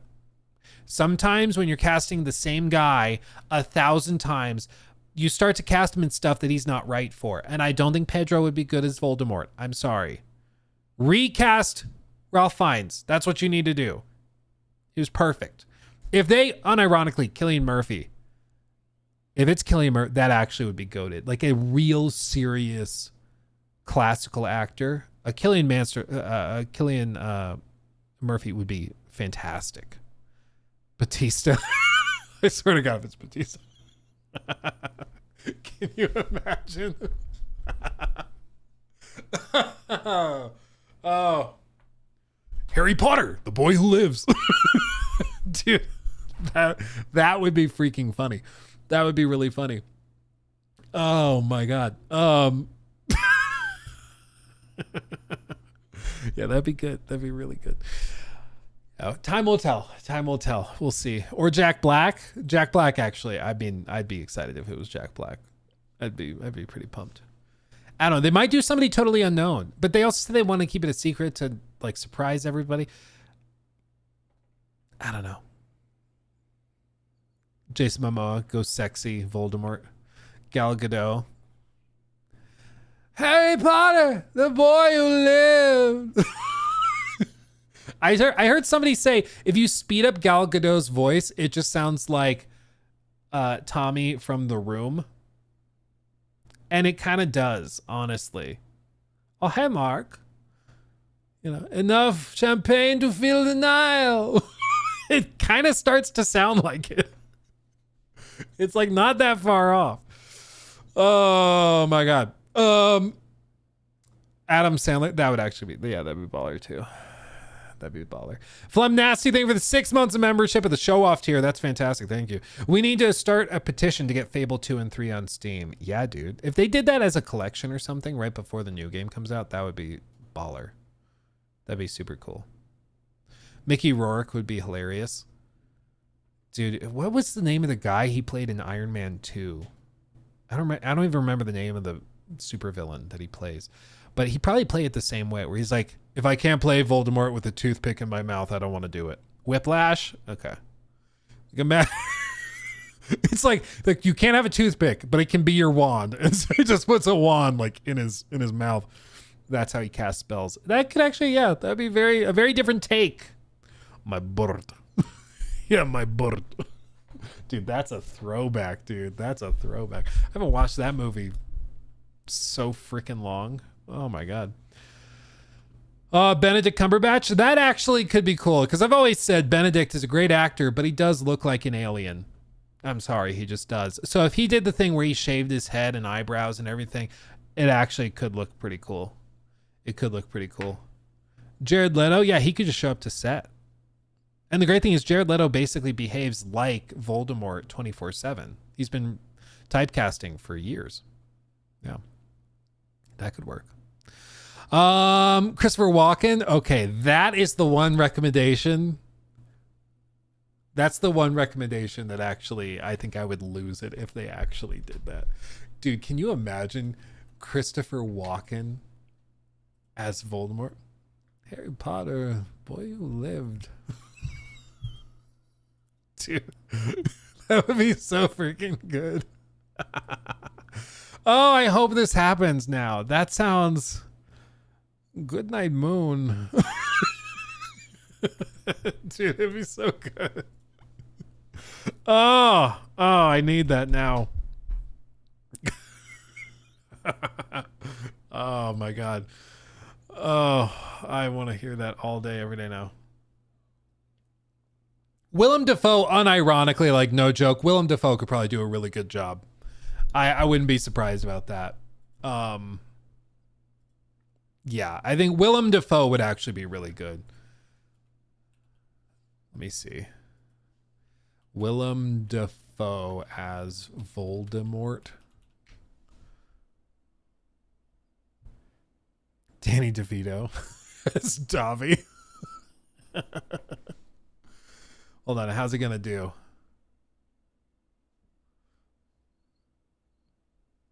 I mean, not bad. Imagine that, but then also like maybe they take away his nose fully again, like in the movies. That could be good. What about Christopher Walken as Voldemort? I want to see this too, just to visualize, you know, just to visualize. Let's see. It's still Willem Dafoe. Oh my God, dude. That's nightmare fuel. Can you imagine if that's what it was? Oh my God. That would be scary. That's actually not that far off. That's pretty close to the vision I had. Yeah. My sleep paralysis demon. Do Asmongold. Dude, we'll even do that. Asmongold as Voldemort. I kind of want to see this now too. I'm curious. I'm curious. And then we'll talk about video games again, I swear. Okay. Give me just a minute. I swear, the left picture is always just the last picture. This is just the same two pictures again. Come on! Dude, Grok sometimes, man. Grok struggles sometimes. It, like, if you do a longer conversation, it just starts to fall apart. Let's see this. Oh my God. Oh my God. Wow. Is this what he looks like clean shaven? Is this what he looks like clean shaven? Dude, Asmon's kind of hot as Voldemort. Wow. Wow. Good for Asmon. This is like the end stage of like Asmongold's character arc, I feel. Like at some point he's just gonna go full shaved and start wearing a cloak. I think it'd be awesome. I hope he gets there. That'd be super cool. That'd be super cool. It's not bad. Honestly, I think he could pull it off, frankly. I think he could. Okay. We should probably talk about video games now. Oh, wait, no. Somebody said Bella Ramsey. Damn it. Now we have to. Bella Ram... Is it EY? I think it's EY.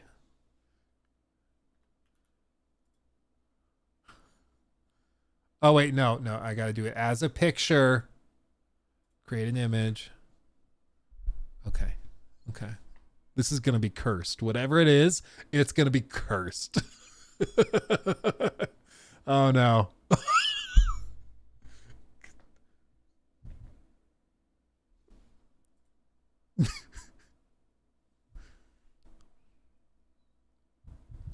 I swear to God, if this is what they're doing, if this is what they're gonna do, can you imagine?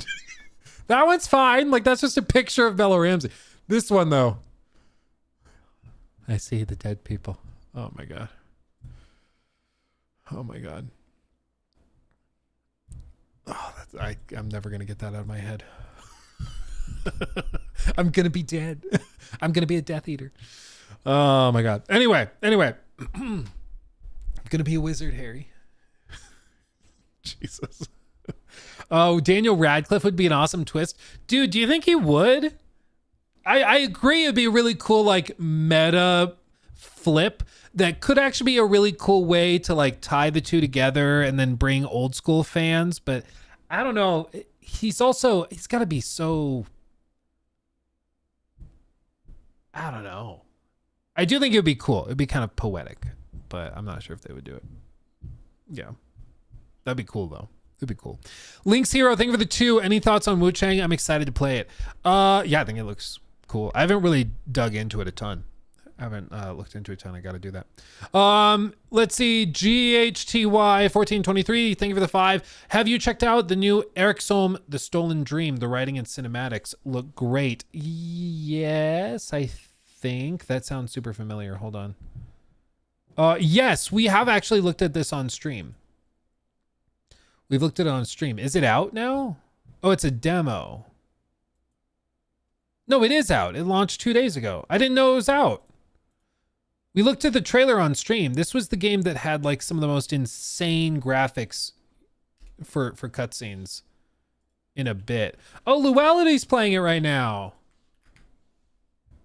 This one. Luality, she's done like a ton of Baldur's Gate stuff, if you don't know. I met her at the Dragon Age stuff. She is freaking hilarious. So much about being stealthy, huh?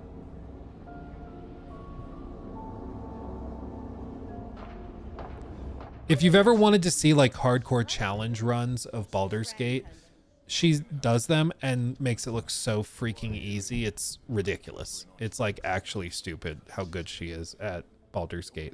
You know what kind of hope will we summon? Yeah. Well, it's super good. I had no idea it was out. Because those That's horrifying. are like $1,000. These are smugglers. Are they I talking got this as a about Herman? gift. And back then, the artist was less known. So I feel like those were Dude. around 200 when I got this as a gift. If you actually try to buy What? It's got Dude, it has nipple piercings. What the hell is this thing? Am I a boomer? Why do I not? I don't know what this is. Is this a thing? What are these things? I don't know.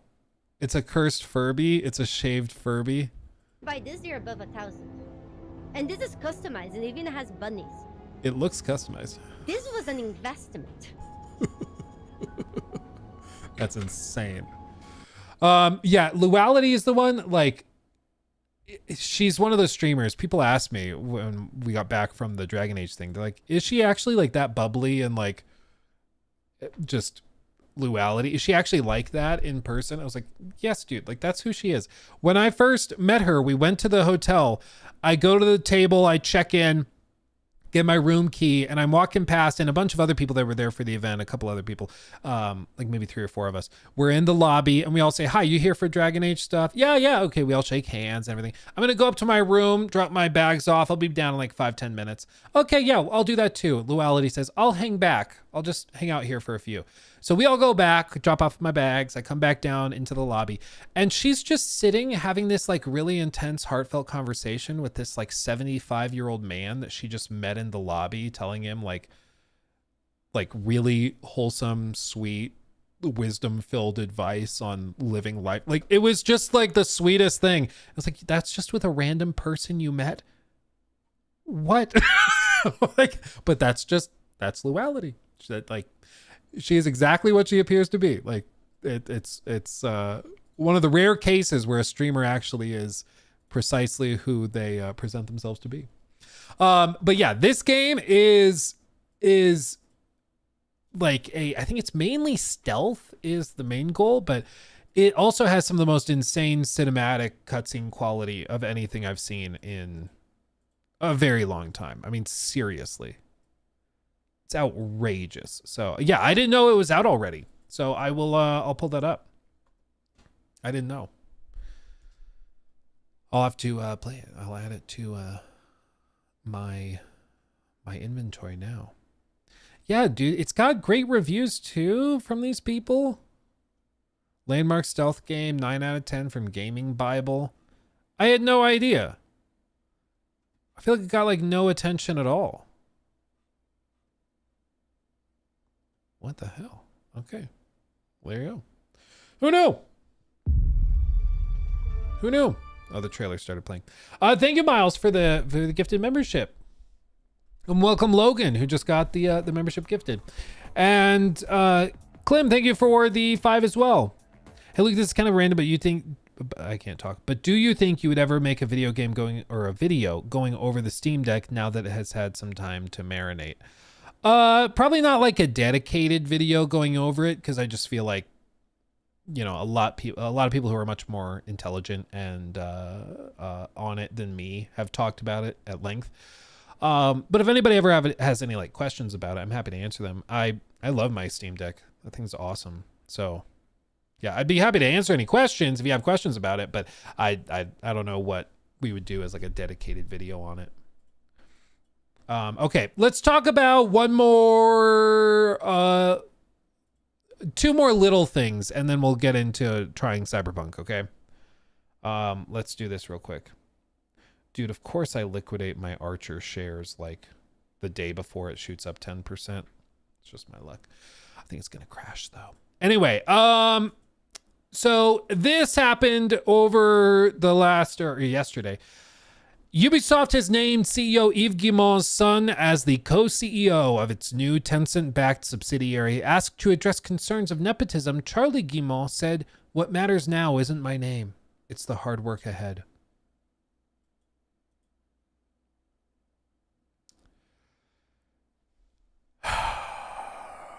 One of my frustrations with Ubisoft has been management. And I feel like one of the problems is that they have managers who are incapable of doing the job, that get to keep their jobs even after poor performance. In almost any other job, if you are bad at your job, you lose your job. Kind of makes sense, right? But it feels like within Ubisoft, if you are a member of a certain family, not only do you regularly fail upwards, but it also means that there is no like strong vetting process for that. Like if you are just part of the family, you're in, and they'll put you in charge of a multi-billion-dollar subsidiary, which is what's happened here. This subsidiary they're talking about, the Tencent-backed one, is that separate entity that they split off. I think earlier this year it was. Yeah, because it was after Shadows.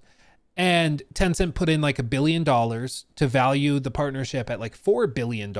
And that entity holds the rights to Assassin's Creed, Far Cry, and Rainbow, I believe are the three.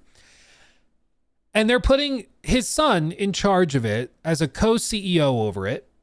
And so as you can see here, Ubisoft named Charlie Guillemot as the co-CEO of the new venture. Charlie previously led Ubisoft-owned mobile business Aulient before leaving to co-found a Web3 indie firm, Unagi.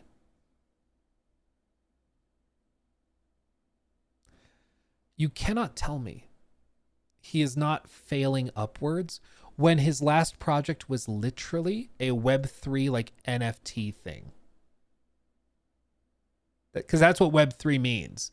He went off to work on Unagi, which is a freshwater eel. Web3, Unagi Games. It's a leading Web3 developer. Avatar Collection. Launched in February 2024, the collection sold out for 1,800 Ethereum and has achieved over 10,000 Ethereum in trading volume. Character volume introduced September 23. Hana is the main character of the Persona brand. Cutting edge AI agent with its own proprietary AI framework. Okay. I mean, it's just NFT stuff. AI-driven entertainment merging anime, gaming, and Web3 and into an ever-evolving AI universe. And now he's in charge of Assassin's Creed and Far Cry and Rainbow.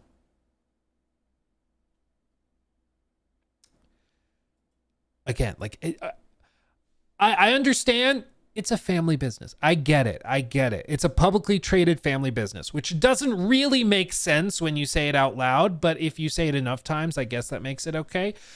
It just, like, it doesn't make any sense. It's crazy. He will now be joined as co-CEO by 35-year company veteran Christophe Derenay, I don't know, who is the former head of the successful Montreal studio and Ubisoft's managing director for North America. Have I met this guy? Christopher.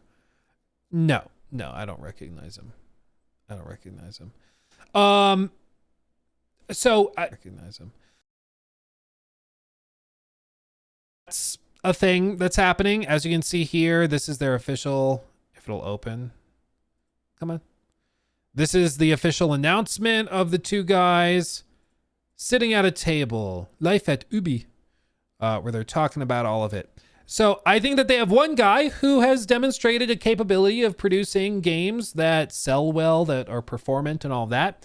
And then the other guy is a member of the Guillemot family who went off and has been making NFT games that at least has a website that's like kind of fun. You can flick stuff.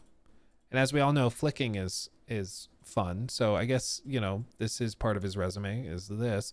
But I mean, again, how do you shake the allegation that you only have this job because you're a part of the family when like this is literally your track record? I'm sorry. It's just stupid.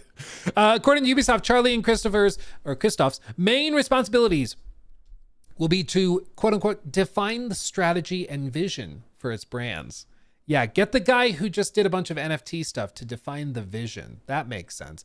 Create the right conditions for the teams to operate at the highest level with complementary backgrounds. How are they complementary?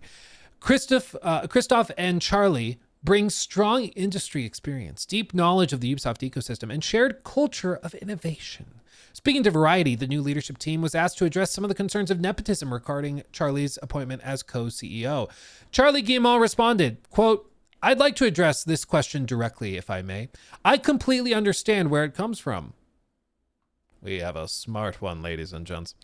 I completely understand where it comes from, and I want to be clear about it. I mean, it's not that hard to understand where it comes from. Enhance. Enhance. Enhance. Do we know where the allegation comes from? Enhance. Enhance. Enhance, enhance, enhance. I think this is where it comes from. So it's not that difficult, I feel, to understand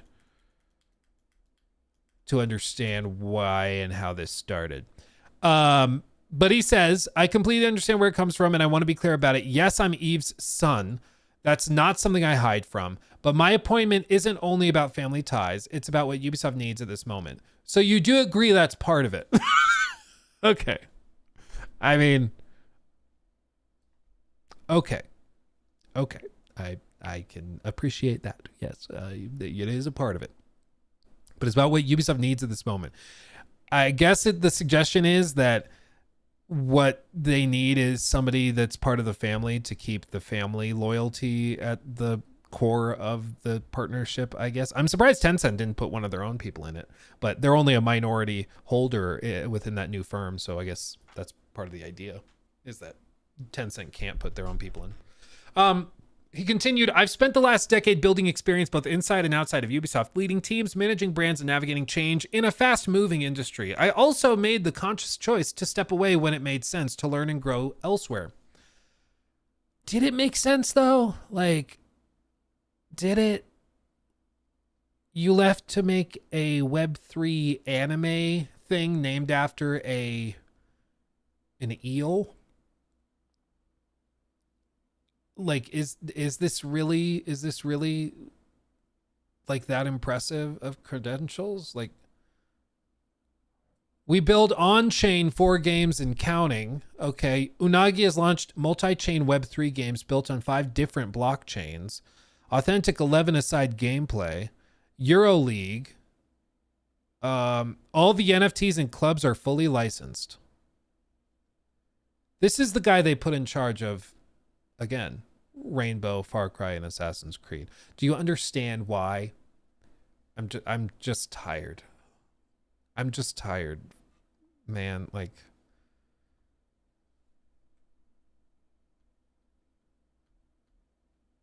come on. Because I'm also sure a good chunk of change for this startup came from a certain family member who has billions of dollars. Like, come on, man. Oh, but good. They're backed by Polygon. Okay, there you go. That's good. Oh my God. What matters now isn't my name. It's the work ahead. Yes, please stop talking about it. Ubisoft is at a pivotal moment. What's expected of me is to help push the company forward by bringing energy, focus, and by relying on the incredible expertise that already exists across the teams. I see myself as someone here to contribute, support, and help create the right conditions are in place for everyone to do their best work. Yeah, I mean, I'm frustrated. I'm frustrated because I feel like if you put me into the position of Yves Guillemot, CEO of Ubisoft, and you said, Luke, who do you put in charge of this new entity that is worth billions? I feel that this guy probably wouldn't even get like an interview for the job, period, if I were trying to select who's in charge of it. I would promote somebody from within, probably somebody like they pointed out, Christoph. Christoph is a veteran of the Montreal studio. He's worked in games production. He knows what he's doing. Managing director for the studio in North America. He's qualified. Put Christoph in there. And then I would probably put somebody in there that was in charge of like Rainbow Six, because it's the money maker. Put somebody involved with Rainbow in that position to be co-CEO and run the thing. That's what I would do. I would promote from within people that actually made the games and understand their audiences and put them in position. maybe you could make an argument to get like some cutthroat business guy to bounce off of a developer or somebody within the studio space like Christoph. But at the very least, I mean, I think that that's broadly what I would look at doing. I would not put this guy who worked at a mobile game studio and then left and made an indie AI generated like NFT content mill that inevitably it seems like has failed, because I don't think there's any like actually profitable NFT venture out there. So I don't think he would even get a call to interview, frankly. I don't see it. I don't understand. I don't get it. Well, I do get it. I do. This has been the problem for Ubisoft for a long time, is that they could have made steps to make the company more professional 10 years ago and to streamline operations and all of that. But I think what happened is right after all of the like Me Too stuff went down, where they had to boot out a lot of their most storied and like high level managers for being super toxic, allegedly. I think what happened is that Eve and a lot of Ubisoft upper echelon leadership, they decided they could only trust people that were truly loyal to them. So they were like, we're going to put more people within the family, all of the sons, daughters, the aunts, the uncles, the nephews, the nieces, the cousins, everybody gets put in leadership positions at Ubisoft because they're going to be loyal to the family. And that will make them safe. That will protect the business. That will protect the family. And I think that that's how they went about running the company for the last 10 years. And shocker, the company has fallen to like all-time lows and has really struggled because, again, shocker, when you put people who aren't qualified into high-level positions, it takes a year or two, but eventually things start to collapse in on themselves. So who knows? With this, I wouldn't be surprised if Charlie announces and they announce in the next year, yeah, we're doing the Black Flag remake with custom NFT skins. Remember those? You all love NFTs, right? I wouldn't be surprised, honestly, dude. I would not be surprised. This kid seems, and I'm saying kid, I think he's like 40 probably, but he seems like somebody who is probably fairly out of touch if he's willing to spend years of his life working on an NFT project. So I wouldn't be surprised if he does other things that are out of touch with the average consumer and gamer. So that's why I'm frustrated. Okay. And inevitably, like when his decisions are crap and lead to problems for the company and the studios that he's in charge of, do you think he's getting fired? No. Do you think he's getting a pay cut? No. You know who's getting fired? Are the lower level devs, people working at the studio. You know, the guy in the family, he can screw up and lose billions and he'll get promoted again. Like, it's very frustrating. Like, I want Ubisoft to be a well-performant company to get back on the right track. And I feel like, you know, they regularly take 2 steps forward, 3 steps back. And this is another example of that where I'm like, you just had to put in like, just Christoph, just somebody who knows what they're doing. Just let him run it. Or get another guy from another subsidiary who also knows what he's doing. But you just had to put somebody from the family who is, in my opinion, and I'm guessing the opinion of most of the people watching this, unqualified. And you put him in position in charge of billions of dollars worth of IP and thousands upon thousands of people's livelihoods. I'm sorry, that typically does not end well. So it's just work experience for him. It's like an internship. If they set it up where it is like an internship and he's just going to like sit in the office and he has a yo-yo he plays with and then the other guy makes all the decisions, that could work out just fine. And then he gets to take credit for it, whatever. But I'm guessing this is one of those things where if they have a dispute, they both call daddy, which typically would sound like dismissive. In this case, it's literally his daddy that they'd be calling and saying, hey, we disagree on how to do this. You think Eve is going to be siding with his son or the other guy? Probably his son. So again, it's very frustrating. I feel for the Ubisoft employees who are actually qualified and could actually do a really good job, but are being passed over for Mr. Charlie. So, yeah. You know what, Charlie? Surprise me. Wow me. I would love to be wrong. Imagine if he ends up being some sort of savant and it's like he takes Ubisoft into the next era and in 5 years, Ubisoft's worth $100 billion. And like, you know, he's totally turned everything around. They're getting Game of the Year nominations consistently. Imagine if he does that. Then I will grovel at your feet and I will apologize for being wrong. We should have trusted Eve. He knew what he was doing when he raised you. But you're going to have to prove me wrong because historically, this type of thing doesn't end well. You know, there's a reason companies try to hire people who are, what's the word? Qualified. So we'll see.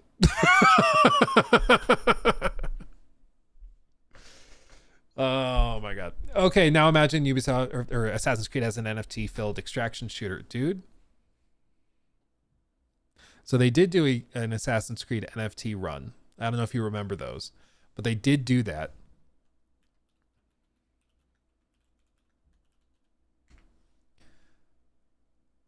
Let's see if I can find it. Is it Dverse? This isn't the official one. But there were, oh no, this looks like it. Smart collectibles. So like they were these like resin enclosed statuettes paired with a QR code that was an NFT card. And so they did do that. It was not an extraction shooter specifically, but yeah, Ubisoft has spent a lot of money on NFT stuff. And I'm starting to really wonder if it's because his son was telling him this is the future. And now they've wasted tens upon tens of millions of dollars on it. So anyway, Travinsky, thank you for the sub. Greetings from Germany. Greetings, my friend. Glad to have you. Let's see. Ooh, that's a good question, Joel. Thank you for the super chat about Cyberpunk. Yes, we need to do that. Wait. Okay, no, it's separate. That's a separate thing. Okay, close that. Yeah. Tom posted this. This is basically what's happening, yeah. Jor, glad they learned anything from the last few years and are willing to make meaningful changes.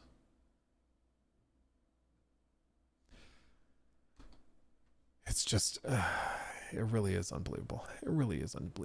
Okay, let's do some of this. Let's do Cyberpunk real quick. I think we should play it.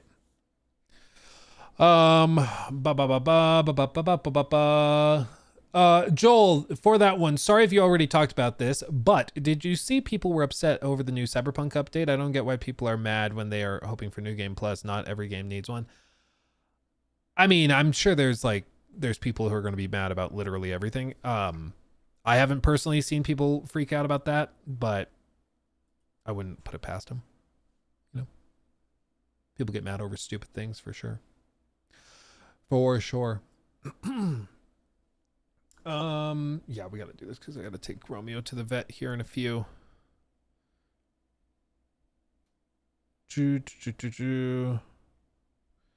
Let me double check with Nikki.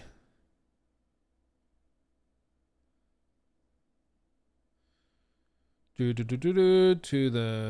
vet.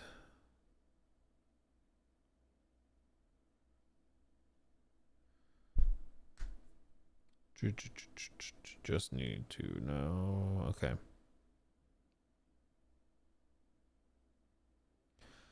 Voila. Okay, you ready? Let's do it. This is how we do it. Ooh, a new EULA. I accept.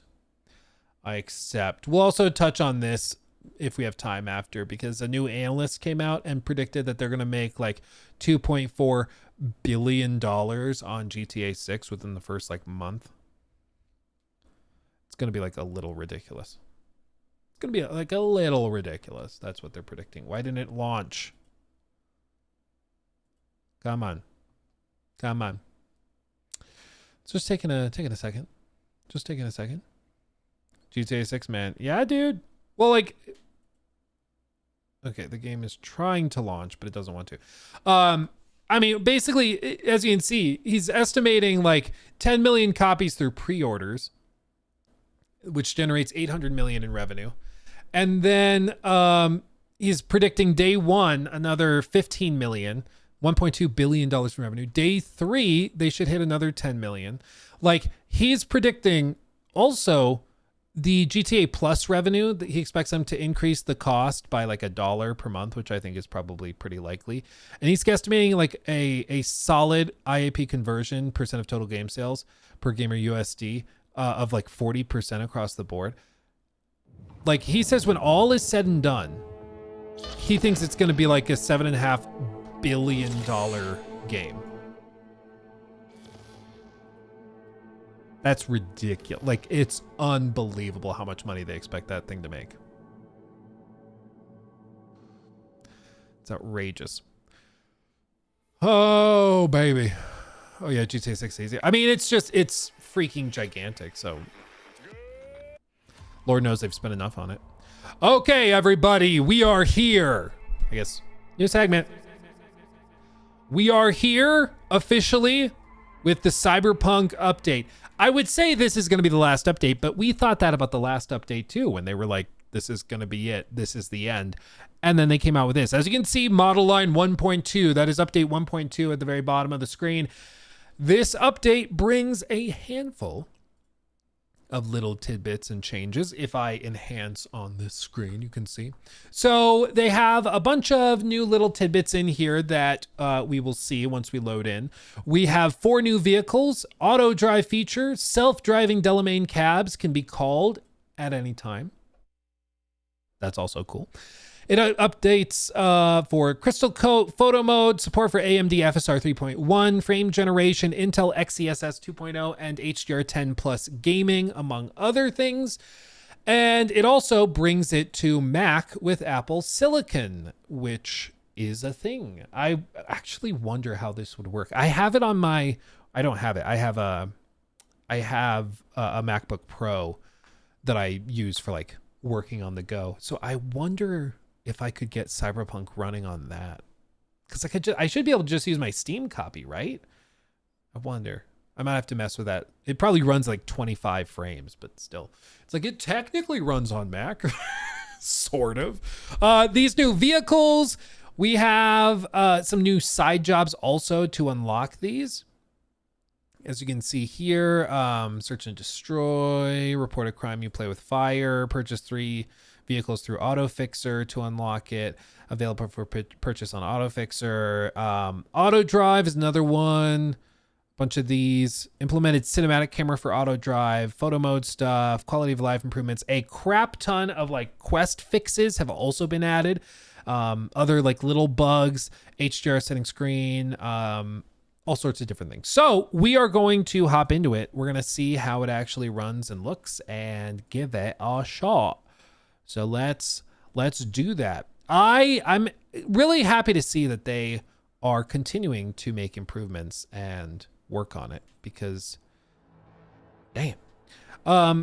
What is this? There's even more Nova Cyberpunk 2077 info out there. Oh, they want you to get the newsletter and advertising partners. I'm good. Huh. Okay. Well, whatever. Let's go for it. Ooh, I wonder if my mods are still turned on. I don't actually know. We're going to find out. If nothing works, that's why. Because remember I did that video where I did photorealism mods? Oh, it froze.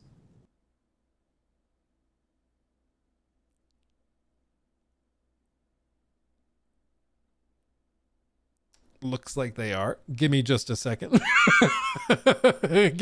One moment. Uno momento, please. We're going to turn those mods off and try again. That's a little funny. It's a little funny. As I'm booting it, I saw the screenshot of the last save. It's like, oh yeah, that's from when I did that video on Cyberpunk and photorealism mods. Oh yeah. Checks out. Okay. That's so funny. I should have thought of it. Give me just a second. 18 plus mods. I mean, the mods, as I recall them, were pretty much just like, I had a reshade mod, which just kind of like it tweaked some basic stuff. The one that was more comprehensive. Oh well, Vortex is like freaking out. Okay, that's okay. What is happening? Vortex. Okay. Can I go? Okay, I can click on things now. Oh my god. Can I just go straight to mods and just disable everything? Dude, it is not happy right now. What the hell? Dude, seriously.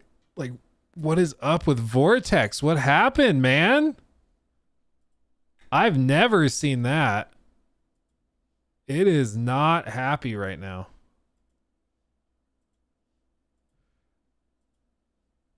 Wow, dude.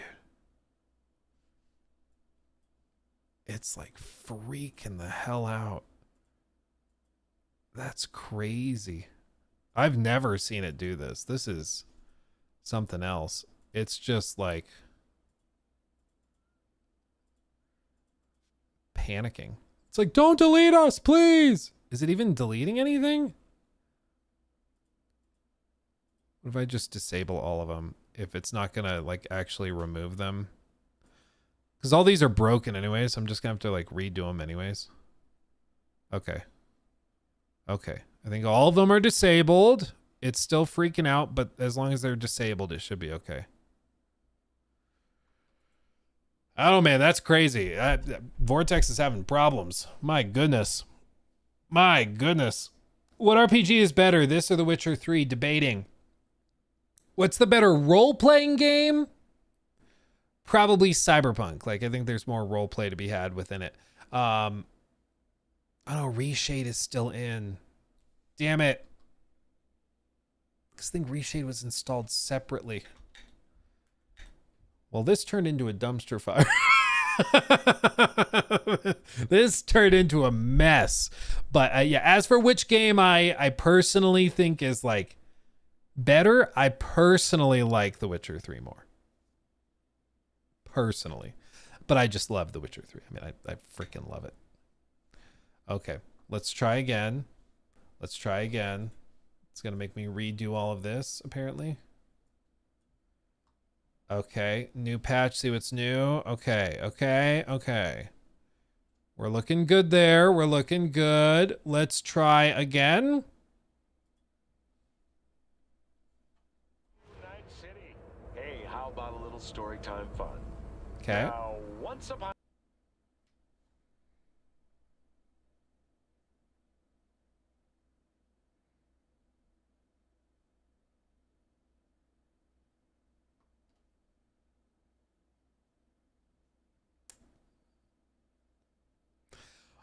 you know how I do those videos where I'm like, I tried X, Y, and Z. In this case, it literally is going to be, I tried to play this, but I couldn't get it working at all. Okay. Come on. Open, stop managing, set location. Okay. Okay,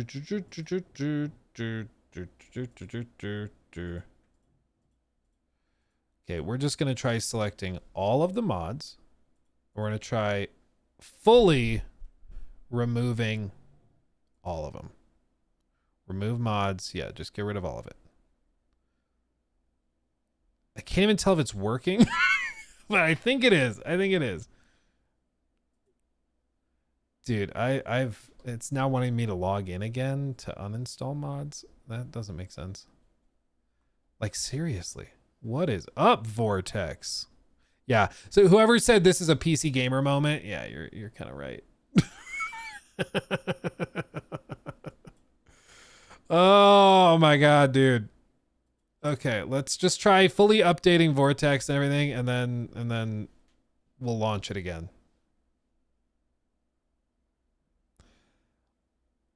Let's do it.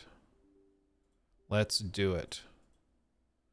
Okay, it's gonna update, and then we're gonna try this again. Okay, we're almost there, fam. We're almost there. This is part of the fun. Yeah, it's actually immersion because we're trying to get in the mind of a edge runner or something. I don't know. Luke, that sounds like cope. Mm-hmm. Yep. Sure is. Oh no, even after the update. Vortex support. That's fine. That's fine. Okay, it's still doing. Oh my god, dude. Somebody said I have the worst possible luck with these games because I'm just like a bug magnet, and you're not wrong. I really am. I really, really am. Yeah, I restarted Nexus even after completing the full update for it. So let's try this again. Okay, let's try this again. Booting. Okay, play games. Mods are disabled as well on their end. Fingers crossed.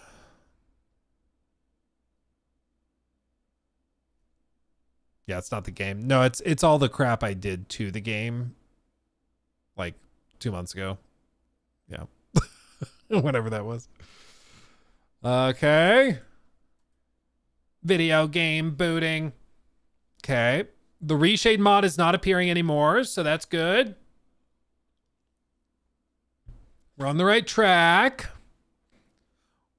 Here we go. Big money. Just load into this save. Might also be the save for all I know. Jesus, dude. This is even after everything's been removed. Oh my god. Okay. Let's just try going to a different save entirely. Let's go to a different save, like a really, really old save with no mod usage, nothing like that. Let's try that. Let's try that. Verify it through Steam. Ooh, good idea. We can do that if it crashes again. Oh no, now the reshade's showing up again. Oh my god. Yeah, open the base folder. Let me just get rid of the reshade file. And get rid of this. Okay. Okay.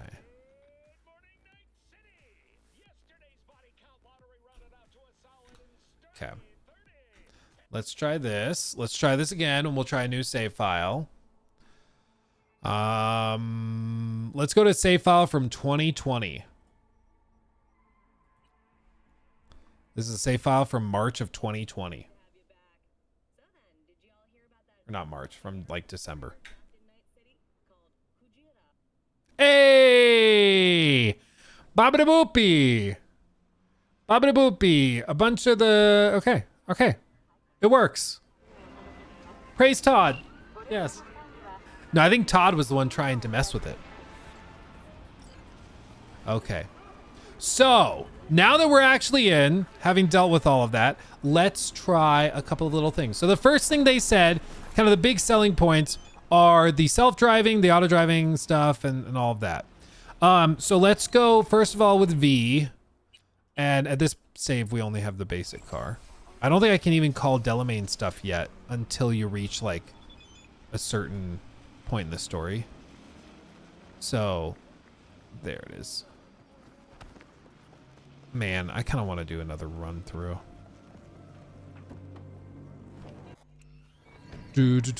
Okay. Do I have the self-driving? It's G. I have to get to a road. What? I literally didn't do nothing.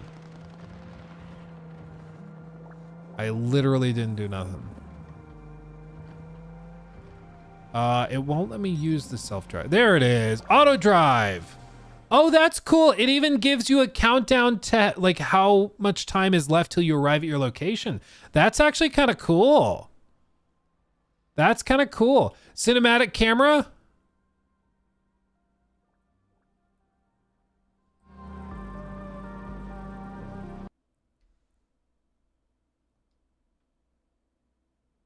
Okay, the game didn't like the cinematic camera.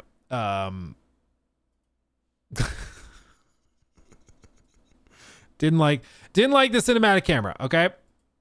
Well, I will do as you suggested. We'll try to verify the files real quick. Verifying integrity of game files. We'll let it do that real quick. So it didn't like the cinematic camera. Didn't like that. Can I do this on Xbox? Yes, in theory. Have you installed mods? No? Okay, good. Must be NVIDIA drivers then. Let me check if I have driver updates available. Ba-da-da-da-da-da. Game ready drivers. Yep.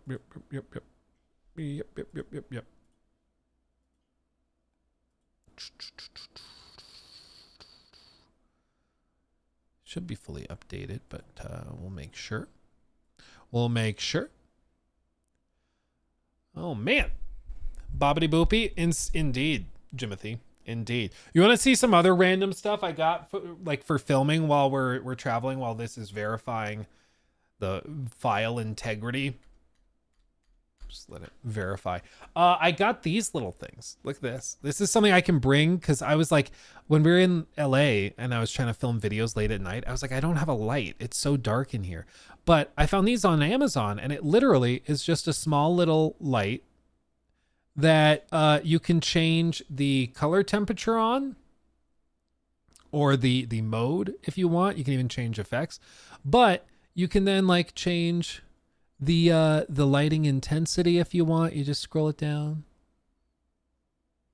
And the idea is I can bring it to like trips when we're traveling, taking 15 vacations in a month. You bring these. So yeah, we have that now. Change the mood. That's a good idea. A little cyberpunk. Something like that. Or this. Alexa, turn off studio. Okay. Welcome to the stream. Notice the gigantic shadow going across the center of my face. It's because I got a big old schnoz. That's what I got. It's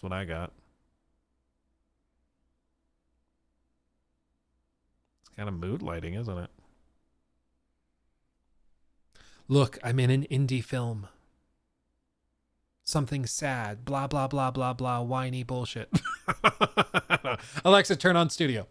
I'm sure, a lot of indie films are great. I'm sure about it. I've seen some that are like really, really, it's like, guys, this is supposed to be entertaining. It's the impulse of like some aspiring artists where they're just like, I want to make an art piece. And so they just like try to make the most depressing thing you can possibly come up with. And it's really sad. It's really sad. That Alexa action was cool. Thank you. Yeah, it works wonders. Smart plugs. Tell you what, smart plugs, they're the way to go. I have like 3 or 4. One file's failed to validate and will be reacquired. Oh, hell yeah. Good. It is reacquired. It has been acquired, and now we hit play. Okay. So yes, play. There we go. Yeah, smart plugs are the way to go, dude. Because like you can literally, people at one time somebody came in and they're like, does it take you a long time to turn on all the lights in your studio and stuff? I was like, it did. Alexa, turn off studio. Like, how cool is that? You see Knifey in the corner. Knifey's still over there. Intensity. Welcome to the stream. This is how we should play horror games. This is the way to do it. Good morning, Night City. Okay. Loading. Hey everyone, feels great to have you back. So then, did you all hear about that Arasaka aircraft carrier docked in Night City called Kujira? Okay. Okay. Alexa, turn on studio. Oh, red light? You can do that, technically. There we go. Alexa, turn off studio. And then this. Wait. Mood lighting. Mood lighting. This is so stupid. I'm sorry for wasting your time. Yeah,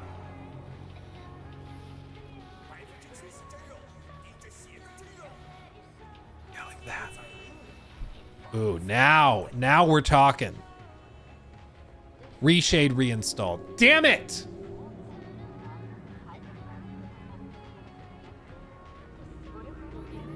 The game's running, but Reshade reinstalled.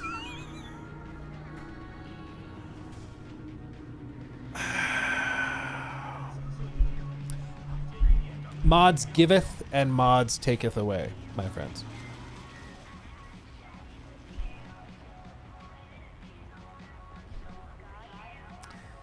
Well, let's try again. Let's try it. Chaucer, really? Sorry, not sorry. Chaucer donated $10 through Super Chat. Luke, please stop commanding Alexa. You've turned off my TV 3 times already. Hey, you knew the risks when you popped into the stream. I mean, this stuff happens. Yeah. Fix Cyberpunk, please. And now it won't go away. Close. Skip tutorial. It literally like straight up reinstalled it. No effect files? Okay, maybe that's a good thing though. Because it deleted everything. Okay, we hop in the car again.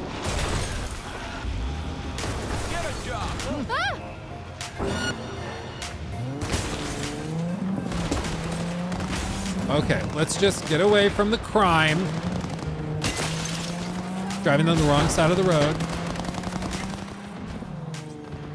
Okay. Because I want to test the cinematic camera. That's like the whole thing we're doing. Okay. Okay. Okay. Leave combat. I want to get out of combat. Oh, this is a vibe. This is a vibe. It's a bop.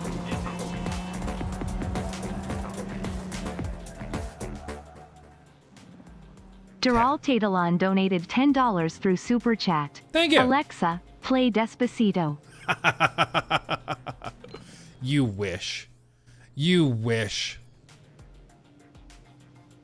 Pop, pop, pop, pop, pop. No. Okay. So you can't shoot while in auto drive. It does not work. It does not work. It is one or the other. Okay. No, put it away. Put it away. Put away your gun. Come on, put it away. Put it away. Oh my God. Okay, I might need the gun out. Might need it out. Yeah, can we all agree we need another Despacito song? Justin, get on it. I don't remember the name of the other guys. Who sang that song? It wasn't just Justin. It was... I don't remember. One hit wonder, I guess. Okay. Oh my God, dude. Every time I turn on the self-driving, it crashes. What is this? Insert Tesla joke here. What is this? A Model Y? A Cybertruck? I don't know. There's got to be a joke there. We'll work on it. Okay, I'm going to try it again. We'll see if we crash again. Okay. Now we're driving. As you can see in the bottom left, it shows you the time remaining on the drive.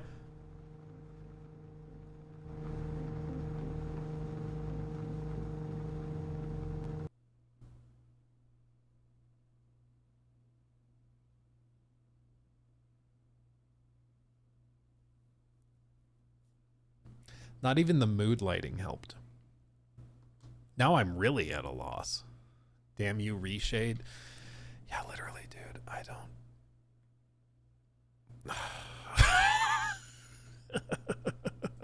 It works like for a minute. Oh God, that was loud. I wonder what the crash out is over. Alexa, turn on studio. Sorry about your TV. Sorry. I wonder why it works for a second and then it crashes. Because you'd think if it was just like a hard problem with like the shaders not compiling right or something like that, it would just crash. But it works for a second and then it does it. It's really weird. Gonna have to clean install it. Yeah, I think so too. I don't see another way around it. I don't see another way around it. I think that's what we got to do. Luckily, we got that fiber. So I'll start that.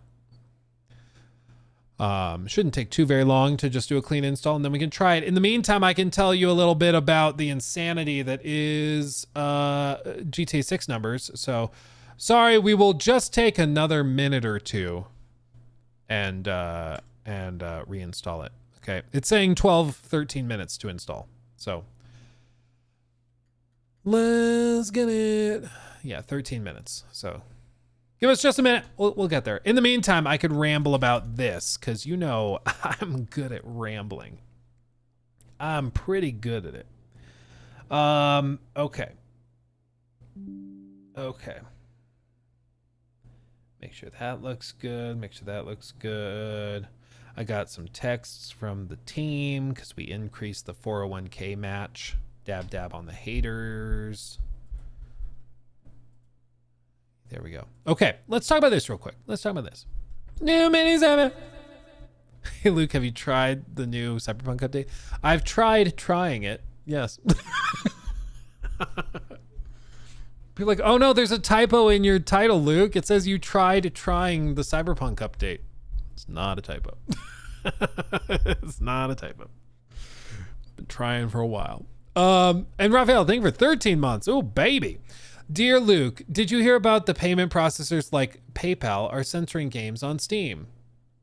I did not hear that. And what does it mean they're censoring? Does it mean like they're not going to let you buy certain games? What does that even mean? How would they censor games on Steam? I don't know. Yeah, I'll need clarification because I don't know what that means. Let's talk about this real quick. Okay. New mini-7. So I've seen some takes on this next piece of news that are just bafflingly stupid. People trying to spin this into console war stuff. And I think that they're just, I think that there's a lot of people who are acting in bad faith in a time that is very bad for a lot of people, which I find to be kind of gross. But what do I specifically mean? Well, Oblivion Remastered Studio, Virtuos, they announced that they are laying off roughly 300 people. And this comes, of course, on the heels of an incredibly successful game, the Oblivion Remaster. And as you can see, Gautier, I don't know. Andre, co-founder of French video game website Origami, has reported on Blue Sky that, quote, mass layoffs are underway at Virtuos, the studio behind Oblivion Remastered and the upcoming Metal Gear Solid Delta. Virtuos is a co-development studio that has contributed to everything from Dark Souls remasters to Age of Mythology Retold and is currently working with CD Projekt Red on the never-ending cycle of Cyberpunk updates. It's got offices around the world and apparently enough staff that the 300 people Andre reports are at risk make up only 7% of the workforce, which is true. Virtuos, if you don't know, they've worked on everything. So their own website claims they have over 4,200 employees, 25 different studios around the world, 900 different clients, and they've worked on over 1,500 titles. And chances are you've played a good number of them. Dune Awakening, Dark Souls Remastered, Judas, they're working on that. Outriders, Stellar Blade, they worked on that. League of Legends, they've worked on that. Halo, Horizon, Life Rendered, Grounded, Midnight Suns, Callisto Protocol, Call of Duty, Warzone Mobile, Rise of the Ronin, Dave the Diver, Final Fantasy VII Rebirth, like Sea of Thieves. Chances are, if you can think of it, they've probably worked on it. Like, this is ridiculous. This is outrageous. But it's because, I mean, Last of Us Part 2, they did support work there. If you need help with something in your game, you go to Virtuos and they can do it. Like, that's just what they do. They're very, very good at it. They're a huge team that is one of the most prolific, teams in the industry, but they kind of ride under the radar because they kind of have an unsexy job. They do a lot of the dirty grunt work that the studios don't want to do. Like, hey, we need custom, I don't know, if we need a crap ton of network code written for this, or we need a bunch of stuff modeled. We need a bunch of texture work done here. We need this stuff nav meshed, whatever it is. Like, just a ton of different things.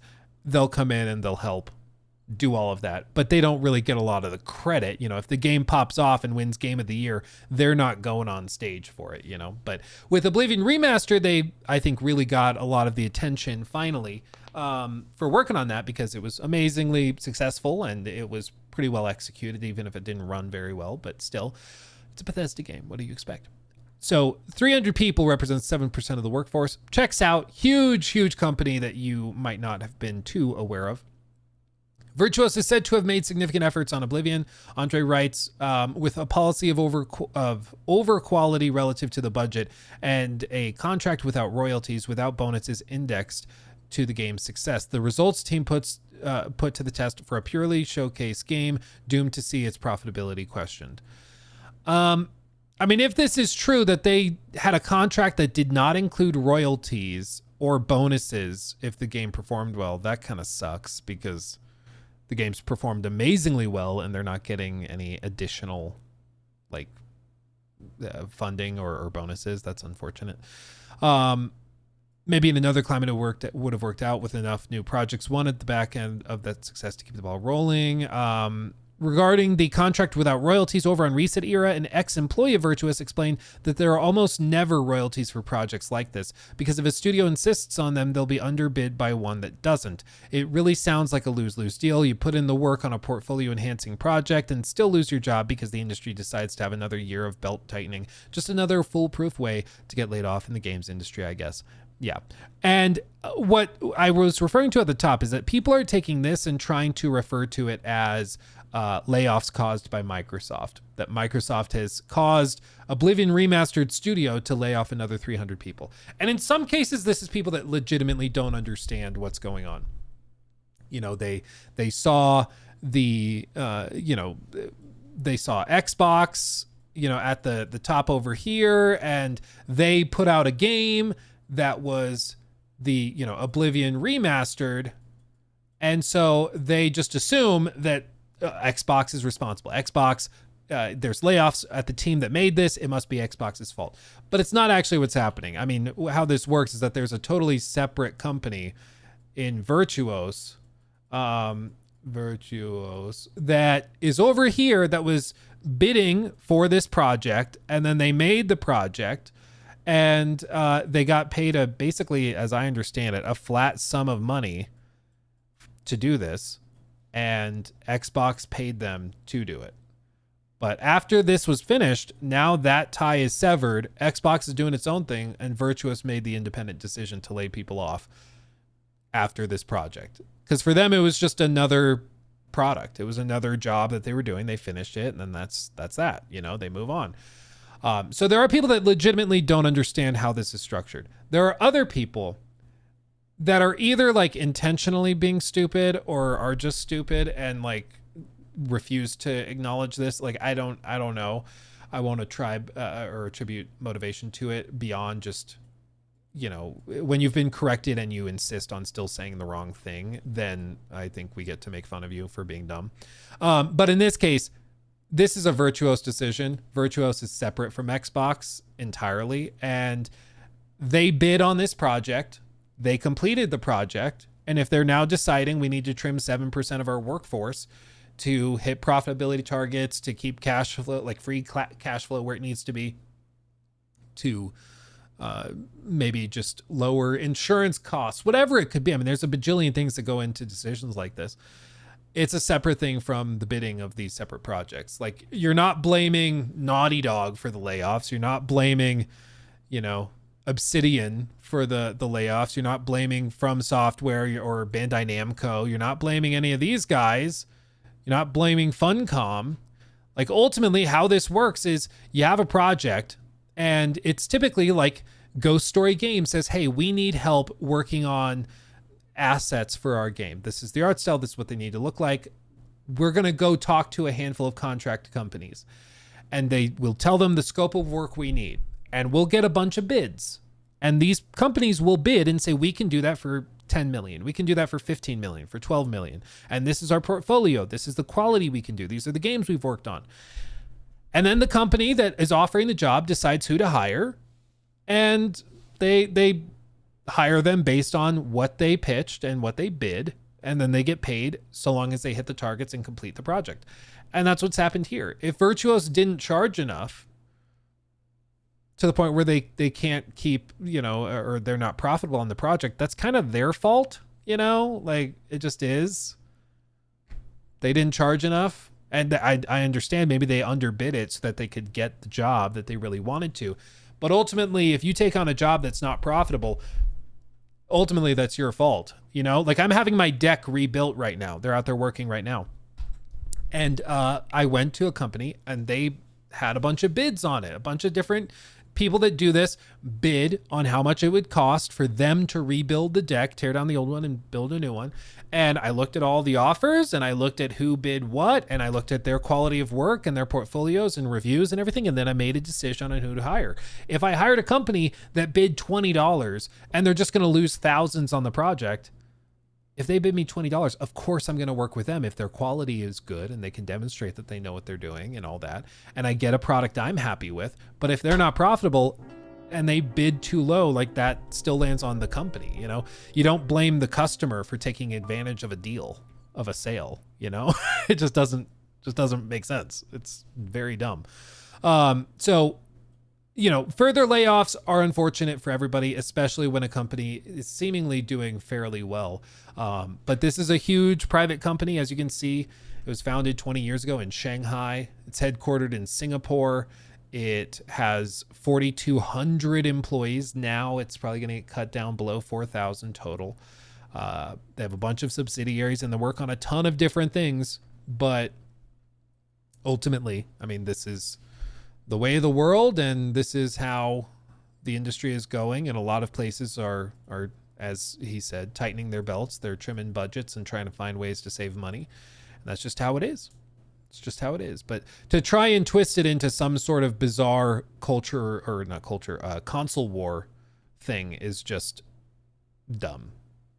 And it's either just an unfortunate misunderstanding of the structure of these companies, thinking that Virtuos is like owned by Xbox or something, or it's just willful ignorance, somebody choosing not to understand it so that they can make the point they want to make and freak out over it. It's just dumb. Xbox does a lot of stupid stuff, and a lot of stuff I think is unethical and unreasonable. But to accuse them of being responsible for these layoffs is just dead, like brain dead. That is just dumb. It's just not accurate. So, yeah. Luke, thank you for the 5. Good name, by the way. Did you see GTA 6 is predicted to make $8 billion in 2 months from investors, I think? Yes. By the way, we have 2 minutes left until it's done, so we're in the home stretch. But I did see that. And if we go here, I have that little tidbit pulled up. So, new mini segment.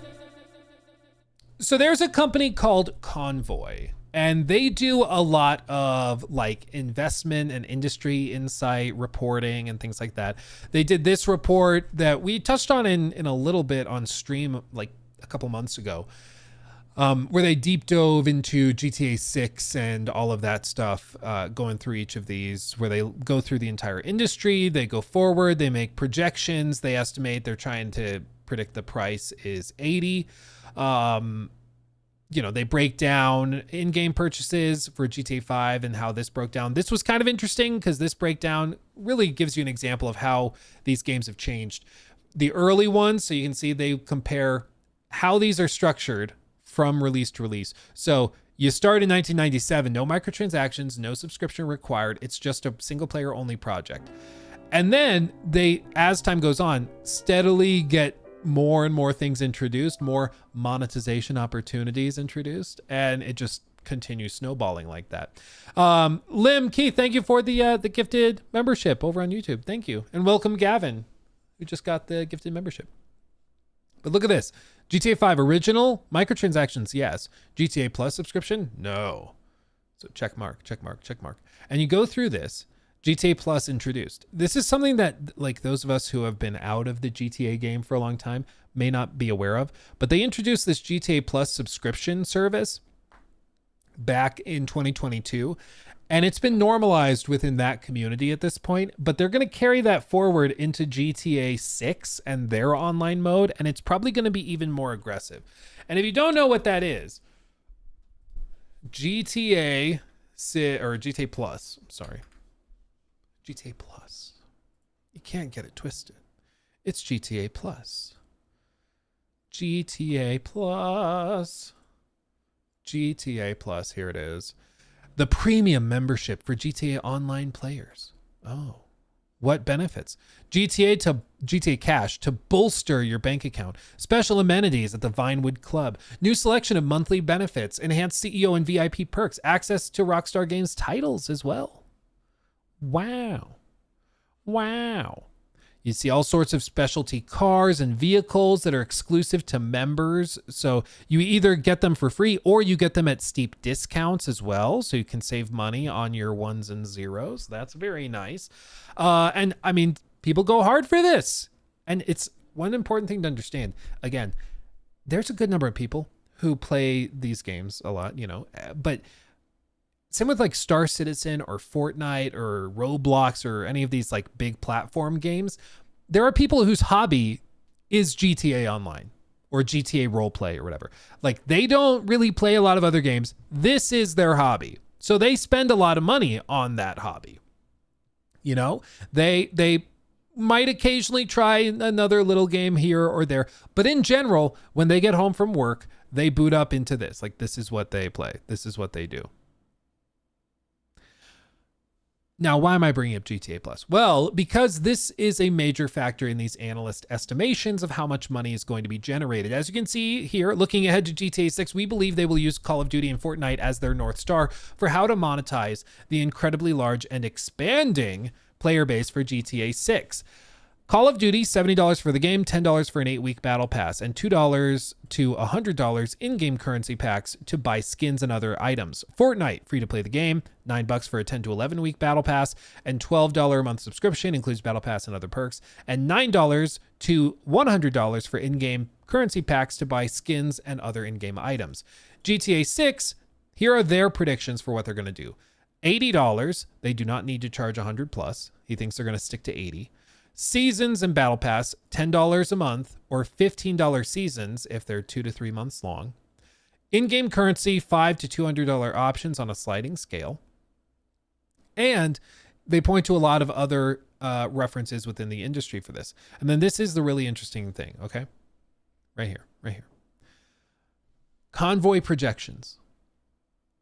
Just to put it in perspective, okay? They're estimating over the lifetime of GTA 6, it will cost roughly $2 billion. There's been references made offhand where people say, oh, it's going to cost $2 billion to get it to launch day. No, the understanding is that over the course, the original estimate where that number $2 billion comes from is an analyst that said over its lifetime, it probably costs $1 to $2 billion to build and maintain and run. It might only be $1 billion by the time it launches, if that makes sense. But these industry analysts are going to break this down and showcase based on their current projections of demand. And this, there's some complicated math tied into this with like current gaming discourse, growth projections from previous games, industry growth, all of that stuff ties into this. But their analyst projections are pre-orders for GTA 6 will sell 10 million units just in pre-orders. And that will account at $80 to $800 million in revenue. Again, revenue, not profit. So you got to take the cut for the platform. You got to take, PlayStation or Xbox's 30% cut, retail fees, all of that. But $800 million in revenue before it even launches. It's a lot. Day one, they're estimating 15 million units on day one. At $80 a pop, that's another 1.2 billion. By day three, they're estimating another 10 to take them up to 35 million total units sold. And that's another 800 million. By day seven, they're estimating another 5 million that'll be tacked on to that. That takes them to 400 million more. Within the first month, they are guesstimating a further 20 million units over the following weeks, specifically because their estimation is that GTA Online launches a month after the game. So there will be some people who aren't that interested in the single player component, but there will be a lot of people who are interested in the online. Like all of the biggest streamers you can think of, whether it's Kai or even like Speed, XQC, all of them are going to be playing a crap ton of GTA Online, GTA Roleplay. Like that's going to be the big thing. So they're estimating a big spike in sales right before or right when that happens. Okay. That's what these guys are estimating. And when that happens, they are estimating by that 30-day mark, a further 20 million units, bringing them to 60 million units sold to date, which is a further $1.6 billion in revenue.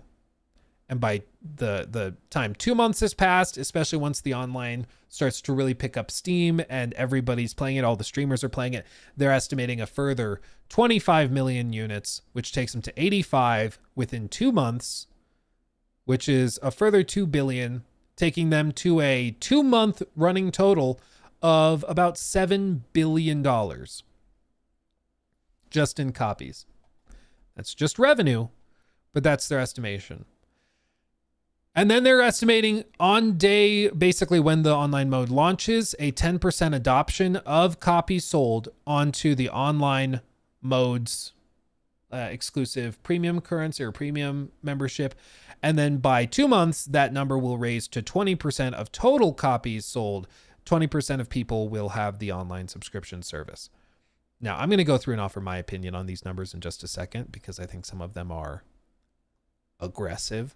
But their like analysis is suggesting, based on these stats and based on raising the price from $7.99 a month to $8.99 a month, they're estimating that that will then generate a further $180 million in revenue just from that membership. And then further IAP conversions, so percentage of total games sold, generating a further 680 million, bringing the total to $7.66 billion within 2 months. Now, here's the deal. GTA 6 is going to be the biggest thing. Like, it's going to be the biggest thing. Every big streamer is going to be talking about it. It's going to pierce the veil of the mainstream, just like Red Dead 2 did. It's going to be huge, okay? It just is. And I understand every time we talk about GTA 6, there's people in chat who are like, well, I'm not interested in GTA 6, so I don't think it's going to do well. It's like, okay. But as always, we got to remember our bubble, okay? Our bubble is fairly isolated. We talk about games. You're watching a guy ramble about video games right now on a stream randomly on a Thursday afternoon. I appreciate you for doing that, but we are in the minority. The vast majority of people are the types who buy 1 to 2 games a year, and they spend a lot of money on microtransactions within those games. This is just statistically the reality, okay? They are the like FIFA players, or I guess now it's football championship, I don't remember. The Madden players, it's the like Fortnite, Roblox players, it's the Call of Duty players. Those are the guys that are technically the mainstream, okay? And GTA has a massive mainstream appeal. It just does, okay? It just does. So I think that honestly, these numbers and estimations for like maybe pre-order numbers and day one sales, not crazy far off from what I think is possible for GTA 6. Where I think they start to get a little silly is when they start to get close to the online stuff. Personally, I don't see the acquisition rate for GTA Plus being anywhere close to 10%, much less 20%. If you're telling me that you sold 85 million copies, I don't think 20% of those people, you know, a solid 16 million people are signing up for GTA Plus to get like a discount on in-game cars. Like I just don't see it. Even as big as GTA 6 will be, I just don't see 20% of 85 million copies adopting this. Like, I just don't see it. Do I think they're selling 85 million copies on console alone in the first 60 days? Well, so that ties into what I'm saying with the online thing. I feel like they get to the point at day 30 where they're like, yeah, this is when online's going to kick in. Let's just add 20 million and 25 more million. Like, you're starting to run out of consoles, dude. Like, am I crazy? How many PS5s have been sold so far? How many PS5s have sold? As of May 2025, they've sold 77.8 million PS5 consoles. And how many Xbox Series X's? 32 million. Like, are we saying that a solid 70-80% of all current gen gamers are going to be buying GTA 6? Like, that's a lot, dude. That's a better attachment rate than like Mario Kart. You know, and some of those Xbox players also have PlayStations, you know, they're not going to be buying 3 copies, you know, just to boost the numbers. You know, people will share it too. Yeah, people will share it. Or like, if I buy a copy for PlayStation 5, like I have a few PlayStation 5s throughout my house. Granted, I do this for a living, but I do know some other people who have one in like their like bedroom on their gaming desk and then one in the living room. Like, I know people that have multiple consoles. So I don't know. I don't think there's enough people to sell 85 million copies in 2 months, personally. Now, counterpoint. I hear you barking, big dog. Luke, a lot of people are going to be transitioning into this generation with GTA 6. They're going to be waiting to get into the generation until they have this game. When this game comes out, they're going to go to the store, buy GTA 6 physical and also a PlayStation or an Xbox, which is certainly true. There's going to be a lot of people who go and buy a current gen console for the first time. And I think that's very likely. I think that's very likely that there are maybe another handful of millions of units sold as a result of that.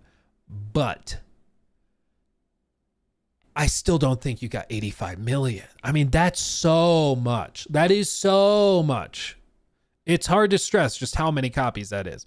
So I feel like, you know, pre-order and day one numbers are aggressive, but certainly possible. But then we start to get to like day 3, another 10 million. I mean, that'd be a lot. We're talking 35 million copies in 3 days. It is GTA 6. It'll be the biggest thing anybody's ever seen. So it's not impossible, but it would be crazy. This would be crazy. Day 7, another 5 million. We're starting to run out of gamers. I think we're really starting to run out of gamers, but maybe. But to just throw on another 20 and by this point 45 million copies, I just personally don't see that, man. Maybe, but I'd be shocked. I would be shocked.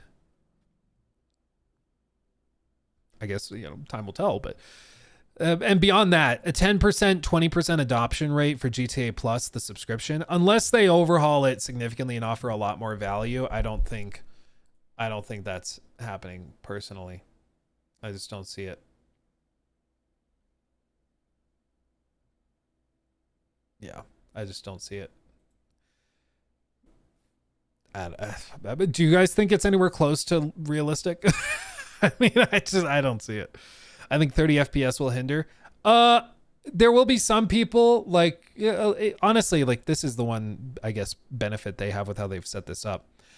The people who are particularly and especially turned off by 30 FPS, a lot of them have gone to PC, to where the hardcore hardware is, where the more powerful hardware is, where you can get much better frame rates.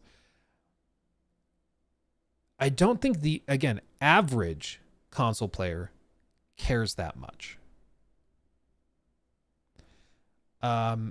I just saw like a YouTube short the other day of a guy that was playing, I don't know, was it Spider-Man or something? He's playing some game on his PlayStation 5.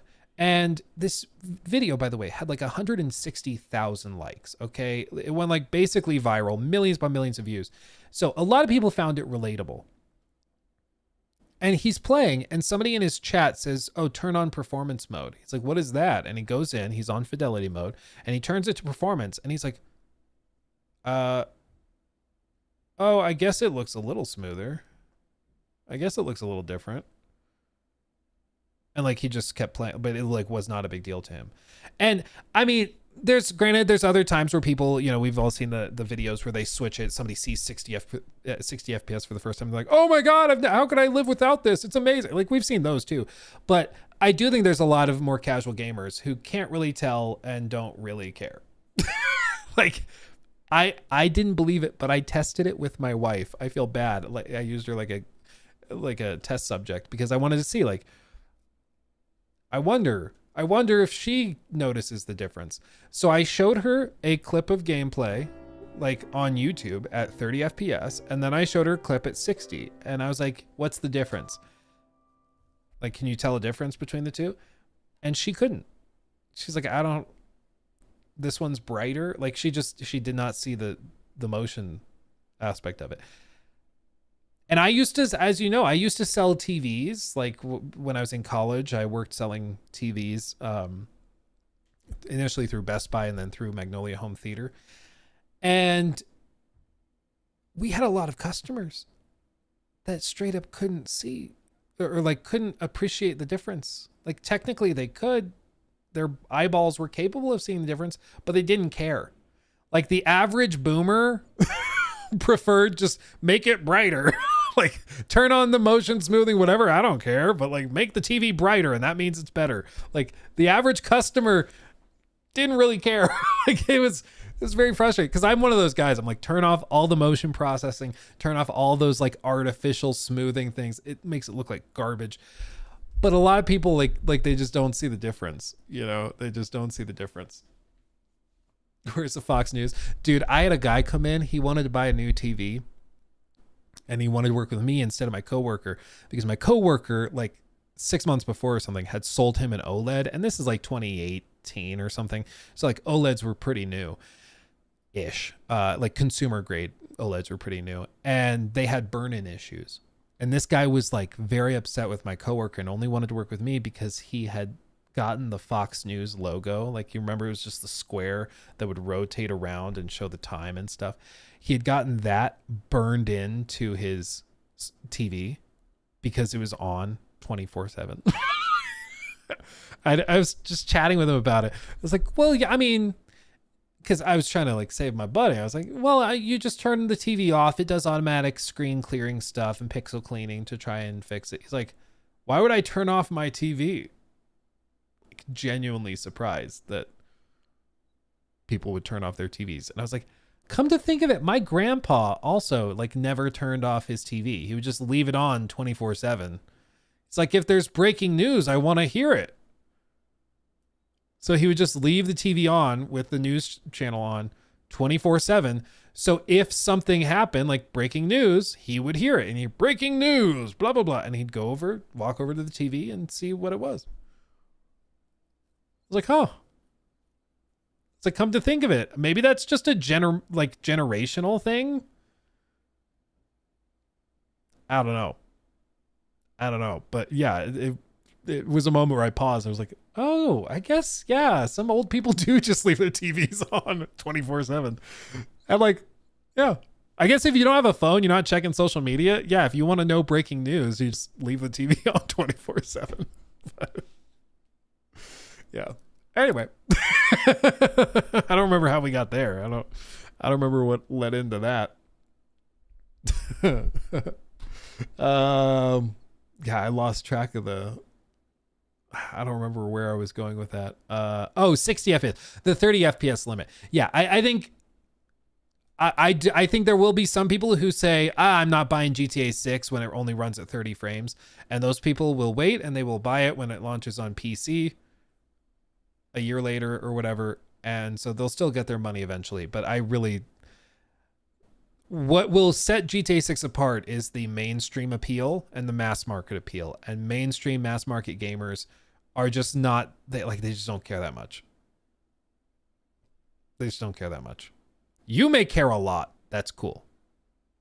That's cool. I struggle with 30 FPS stuff. But the average person that's going to be buying this, no, I think that they might notice it initially, be like, oh, it looks a little more stuttery and choppy than normal, but it's GTA 6. And they'll just continue playing, you know? And I really think if somebody is like, I'm not going to play GTA 6 because, you know, it's only 30, there will be some holdouts where that's true. But I think a lot of the people who say that will still end up buying it and playing it at launch, you know, because it's GTA 6. Like it's going to be so overwhelmingly everywhere. It's going to be omnipresent, you know, it's going to be crazy. So hopefully it launches smooth, not like Cyberpunk. Yeah, I mean that they're allegedly polishing the crap out of it. So hopefully they do that.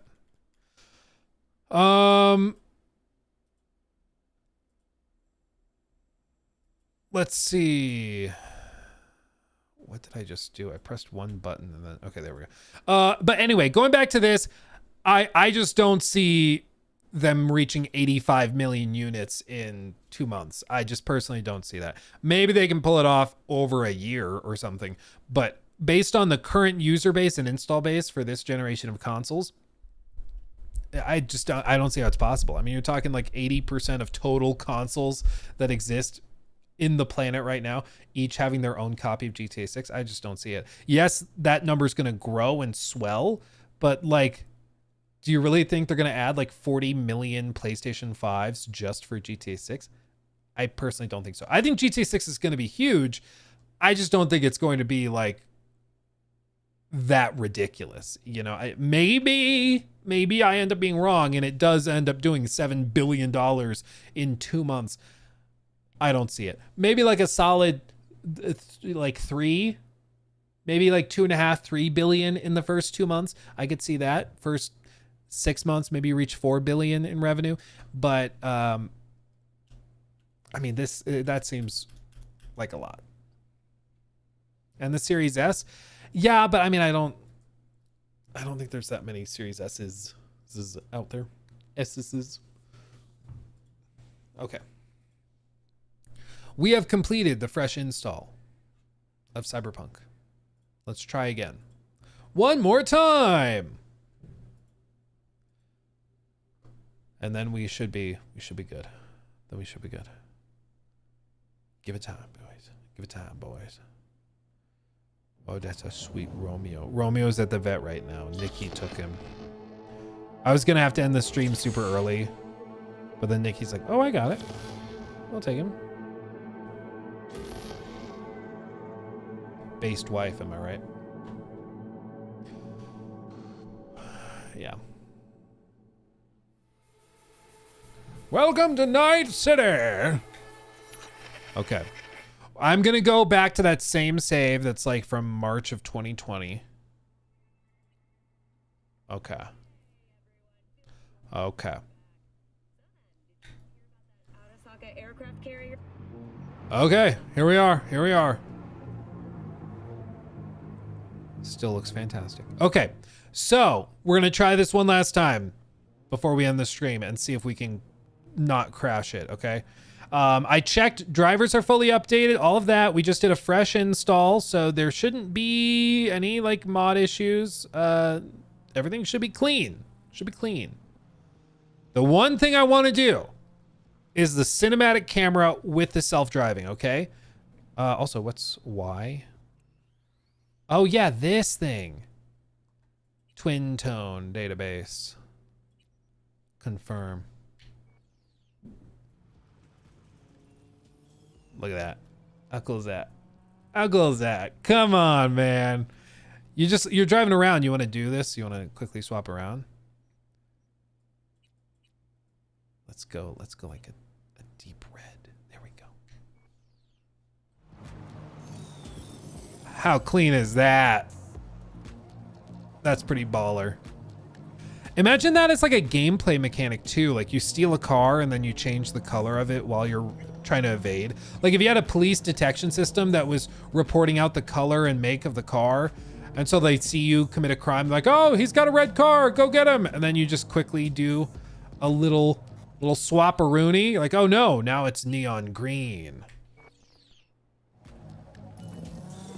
Boom, evade the police. That'd be cool. That'd be cool. Okay, but let's try this. Quick prediction. I'm gonna put this in chat. Okay, I'm gonna put this in chat real quick. I want to know what your prediction is on whether this crashes or not, okay? Does it crash again? Yes, no. That's all we're doing. Okay. Okay.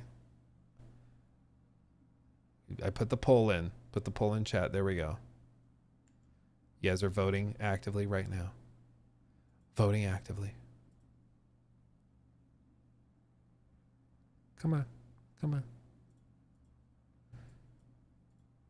Okay. Right now, we're at 65% of you think it does. 65% of you say yes. 66%. Oh, baby. Let's find out. Let's find out. Let's find out. I don't know. I'm guessing yes. I have a feel. I call it a little bit of faith. Got some goddamn faith. Arthur. Okay, we're gonna hold down G and then we're gonna give it a second. Auto drive. It's struggling. It's going. And now, cinematic camera. Cue.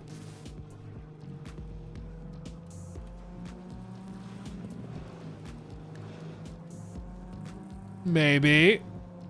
I believe. I can change the radio station too.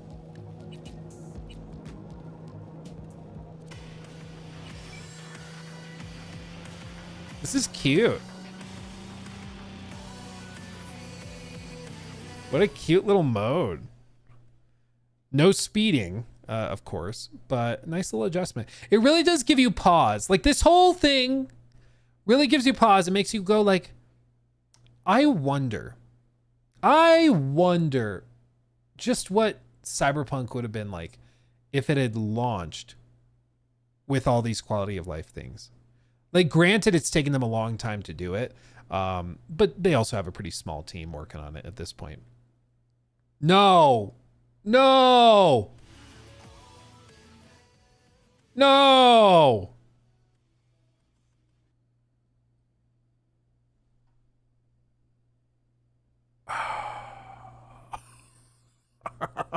We were doing so well, too. It was... Huh. That one I genuinely don't know what the problem is. I genuinely, it could be the old save file. I mean, it feels weird if you have to start a brand new save file every time they do a little update to it, you know? Like, that seems weird. I don't know, man. So is a yes or no? I think that's still a yes. It still crashed. Okay, now I see people changing their vote. You can't do that. What does the crash report say? I closed it already. Bummer, dude. Bummer. I had faith. Yeah. Try with save files past or since 20 or 2.0. That's what we did, and it kept crashing. It started actually running longer once we did old save files. But now the old save files are crashing. I guess I can try one more on the new save files too, but it's weird. Thank you for that. That's very generous. MIZZENIAL donated $20 through Super Chat. They have plenty of money to spend on board games, another Netflix show and a card game, but they can't put their resources towards properly optimizing their game or, of course, give us features that we actually want. Are we talking, unfortunately, this could apply to a lot, another Netflix show and a card game? Because I think that also applies to Ubisoft, but I know that they're doing another season of Edge Runners. So unfortunately, I'll have to ask for clarification. Do you mean CD Projekt Red or do you mean Ubisoft? because they both are doing Netflix shows and card games. Ubisoft's also doing NFT card games. So there's that. There's that. It's the mods, not the game. At this point, oh no, it crashed before I even booted it. This is on a fresh install with mods all uninstalled and removed. So that's really, really weird. What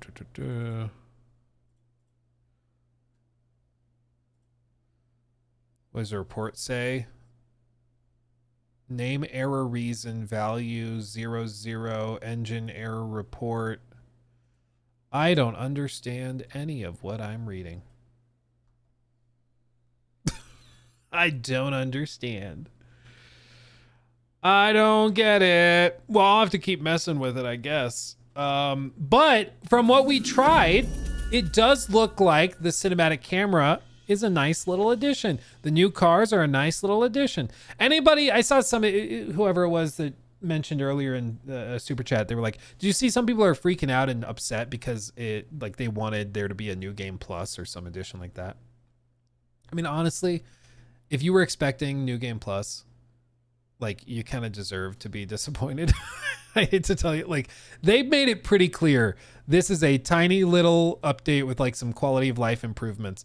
This is not something like totally transformational. It's not adding a new mode. Like, that's just not what it is. So I understand people were hoping for that, but that's never what it was going to be, you know? And I'm pretty sure there's a mod that does it too. But yeah, I don't think you can be upset at this point with how much stuff they've done, you know?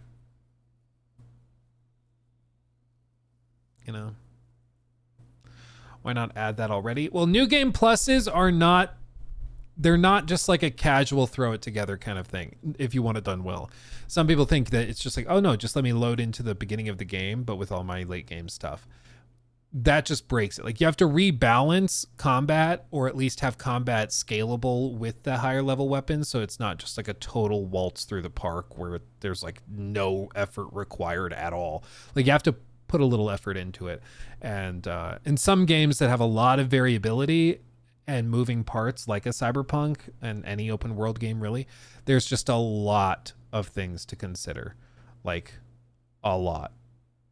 New Game Plus, nailed. New Game, or Black Myth Wukong. Well, there's some ways where like they'll build it based on just like a really simple equation where it's just basically a multiplier to damage and to health and to those aspects. And that's why you can do like a new game 7+ run of Elden Ring or Bloodborne or whatever. And it's just because it scales based on a really simple equation, and it scales exponentially, but you can keep going, and it's just kind of a systemic way of scaling. Cyberpunk was not built with that in mind, is my understanding. It was not built with those systems. You know, when they were putting it together initially, they couldn't get the thing to run, period. So New Game Plus was pretty low on their, like, let's think about this, you know, while we're building it. No, they were just trying to get the thing to run to begin with, you know.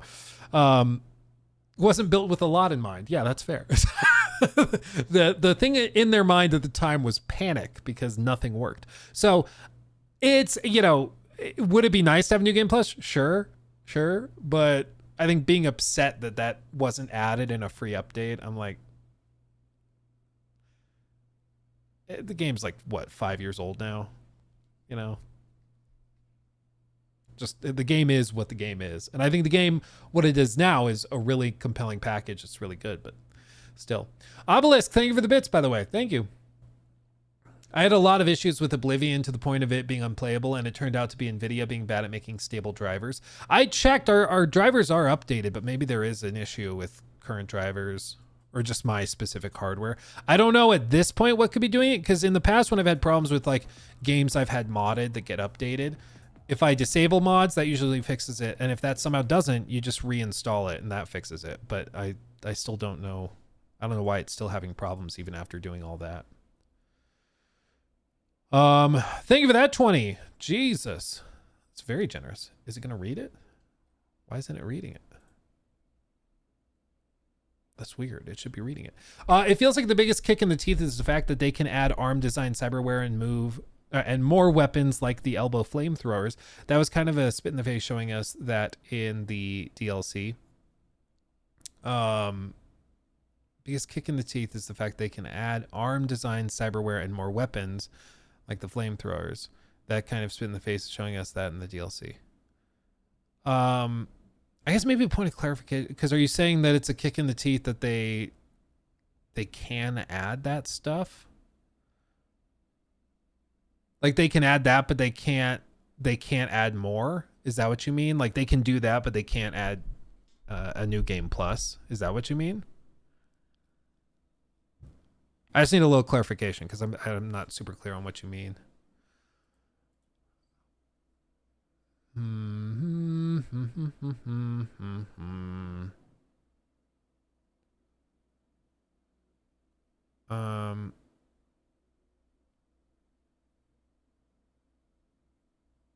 Okay. I think he's saying they could add that instead we got this. So they can add weapons, they can add new like flamethrower stuff, they can add that stuff, but they can't add a new game plus. Well, I think they're different things.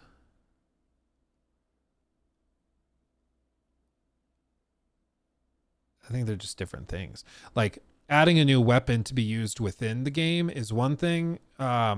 Rebalancing the entire game around a new game plus is a separate thing. And it's also, I mean, let's just be real about it. If they're looking at it and they're trying to figure out what makes sense to spend time on, and they're like, okay, we estimate this many players are going to be interested in new game plus, but it's going to take X amount of resources. That's like super overwhelming. And then they break it down. They try to figure out where it makes sense to put those resources. Like new game plus is probably pretty low on the priority list. It's also, I mean, the other piece, like you guys are saying, it's Virtuos making this now. Like they're, as far as I understand it, CDPR has very, very few people committed to like the current support on Cyberpunk and The Witcher 3 collectively. But it's still probably more people than are working on this. Look at this. You ready?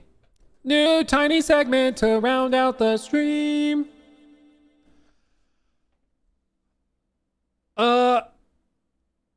So we mentioned a handful of weeks ago that Sony has basically given up on approving or validating the quality of their store listings because they're starting to allow a lot of like AI generated crap and just not check it. My understanding was when you want to be put on the PlayStation Store, you submit your game and your marketing materials and all of that. They review it, they approve or deny it, and then you get put on the store if they approved you. Apparently not so much anymore. Radek posted this. I don't know how he found these, but look at this. The AI slop on the PSN Store has gotten so bad, man. Look at this. Brain Rot Fighting. $13.49. Just released in June, so brand new. It's rated E for everyone, 10 plus for fantasy violence. And you want to know what this game looks like? You want to know what this looks like? He shared the gameplay.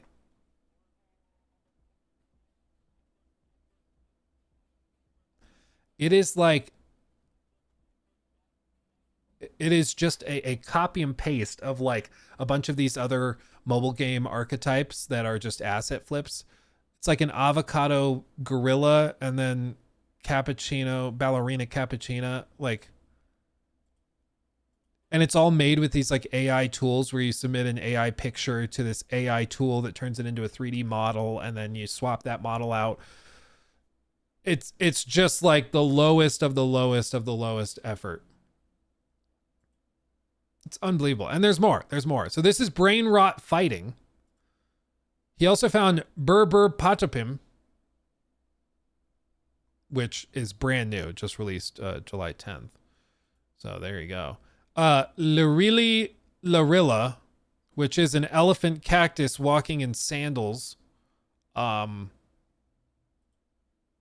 Okay. So there's that. Oh, you love Burr Patapim? You love that one, Jacob? Oh, who knew? It's one of my favorites. Like, what the hell is this? It's horrifying. And then this one, Brain Rot Tung Sahur. But don't worry, guys. It's on sale with a PlayStation Plus membership. Like, they've just given up. They've just given up on trying to, like, enforce it. Yeah, the PS5 crowd, the PS5 has no games crowd has been real quiet since freaking Burr Patapim launched. Tell you what. Like, I'm curious. I want to know what these games look like and play like, but still. And I mean, Nintendo started to have this problem towards the end of the Switch generation too. Do you guys remember the Switch Last of Us ripoff? You guys remember that? The Last Hope Dead Zone Survival. This thing. Where like all of the artwork looked just like yeah, this like AI generated thing. It's just straight up Ellie, but like Wish.com Ellie and Joel. And it's this like broken ass zombie game. This was on the Switch for real money. Okay. It was on the Switch. And I think it was Digital Foundry. One of the guys over there made a video on it because he bought it and he tried playing it. There literally were not enough bullets in the game to be able to finish the game. Because like at one point you have to kill the zombies and there's not enough bullets generated and dropped in the game to actually complete it. Like you just cannot complete it. It's just done. It's unbelievable. Looks sick. Yeah. But like when stores start to have this type of quality control problem, it can lead to a lot of people getting screwed, especially when you don't have a good refund system. Like Steam, you bought this somehow thinking it was going to be good, and or you're super drunk and you bought it thinking it's The Last of Us. You know what happens? You play it for 30 seconds, realize what it is, and then you just return it and you're fine. But on the Switch, on the PlayStation, there's not really systems like that in place. So those people are just screwed out of their money. And that's what really sucks about it, you know? So oh yeah, the library sequence. Hold on. Do they have the audio? Grown man with portions are off all over the shop with this one. Doors are huge with handles that a grown man would have to reach above his head to use. Bullet clips are far too big. Hell, even Eva, the Aldi value Ellie, is about as tall and stocky as Brian. Is this game supposed to be a joke? Well, to be fair, it does state that the in-game date is April 1st, 2024. Maybe next year the punchline to this joke of a game will land. Dude, has it already been 2 years? That's wild. July 17th, 2023. Wow. Anyway. There you go. So if you're looking for some games with strong viscous flow, exactly, Yidis, you can find it on the PlayStation Store now as well. So there's plenty more. Don't worry. The AI slop's just getting going. We're just starting. Holy crap. Wait, no, you're right. That is exactly 2 years ago. July 17th. It's July 17th today. Wow. I didn't even realize. Exactly 2 years ago. I didn't even mean to do that. That's cool. Huh. It was destiny. Yeah, it was fate that we talked about this today. That's weird. That's creepy. Oh. Thank you, Jimothy, for pointing that out. What are the odds? Okay. Well, fam, I think we have to call it there. I've got to keep messing with Cyberpunk, try and get it working. Jacob's going to have a fun time clipping that. Luke trying the Cyberpunk update. It's just going to be random clips from 15, like a 5-minute clip and then 2.5 hours of nothing and cut that together. You're going to have fun with that one, Jacob. Good luck. Anyway, everybody, thank you for watching and hanging out with me today. It's been wonderful. It's been a great time. I appreciate you guys. We'll be back I'm hoping tomorrow. Hopefully we'll have some things to do. If you have videos, if you have things you'd like to submit for me to possibly react to, put them into the Discord and I can check those out, see if there's a good fit for us to go through something. And as always, if you just got a membership or you're watching the replay or whatever, consider joining through subs or membership so you can join our Discord. It's a really good time. You support me, the channel, the editors, and you also get access to the cool Discord as well. So definitely do that. Until next time, my friends, much love. I'll see you soon. Hugs and kisses. Bye-bye.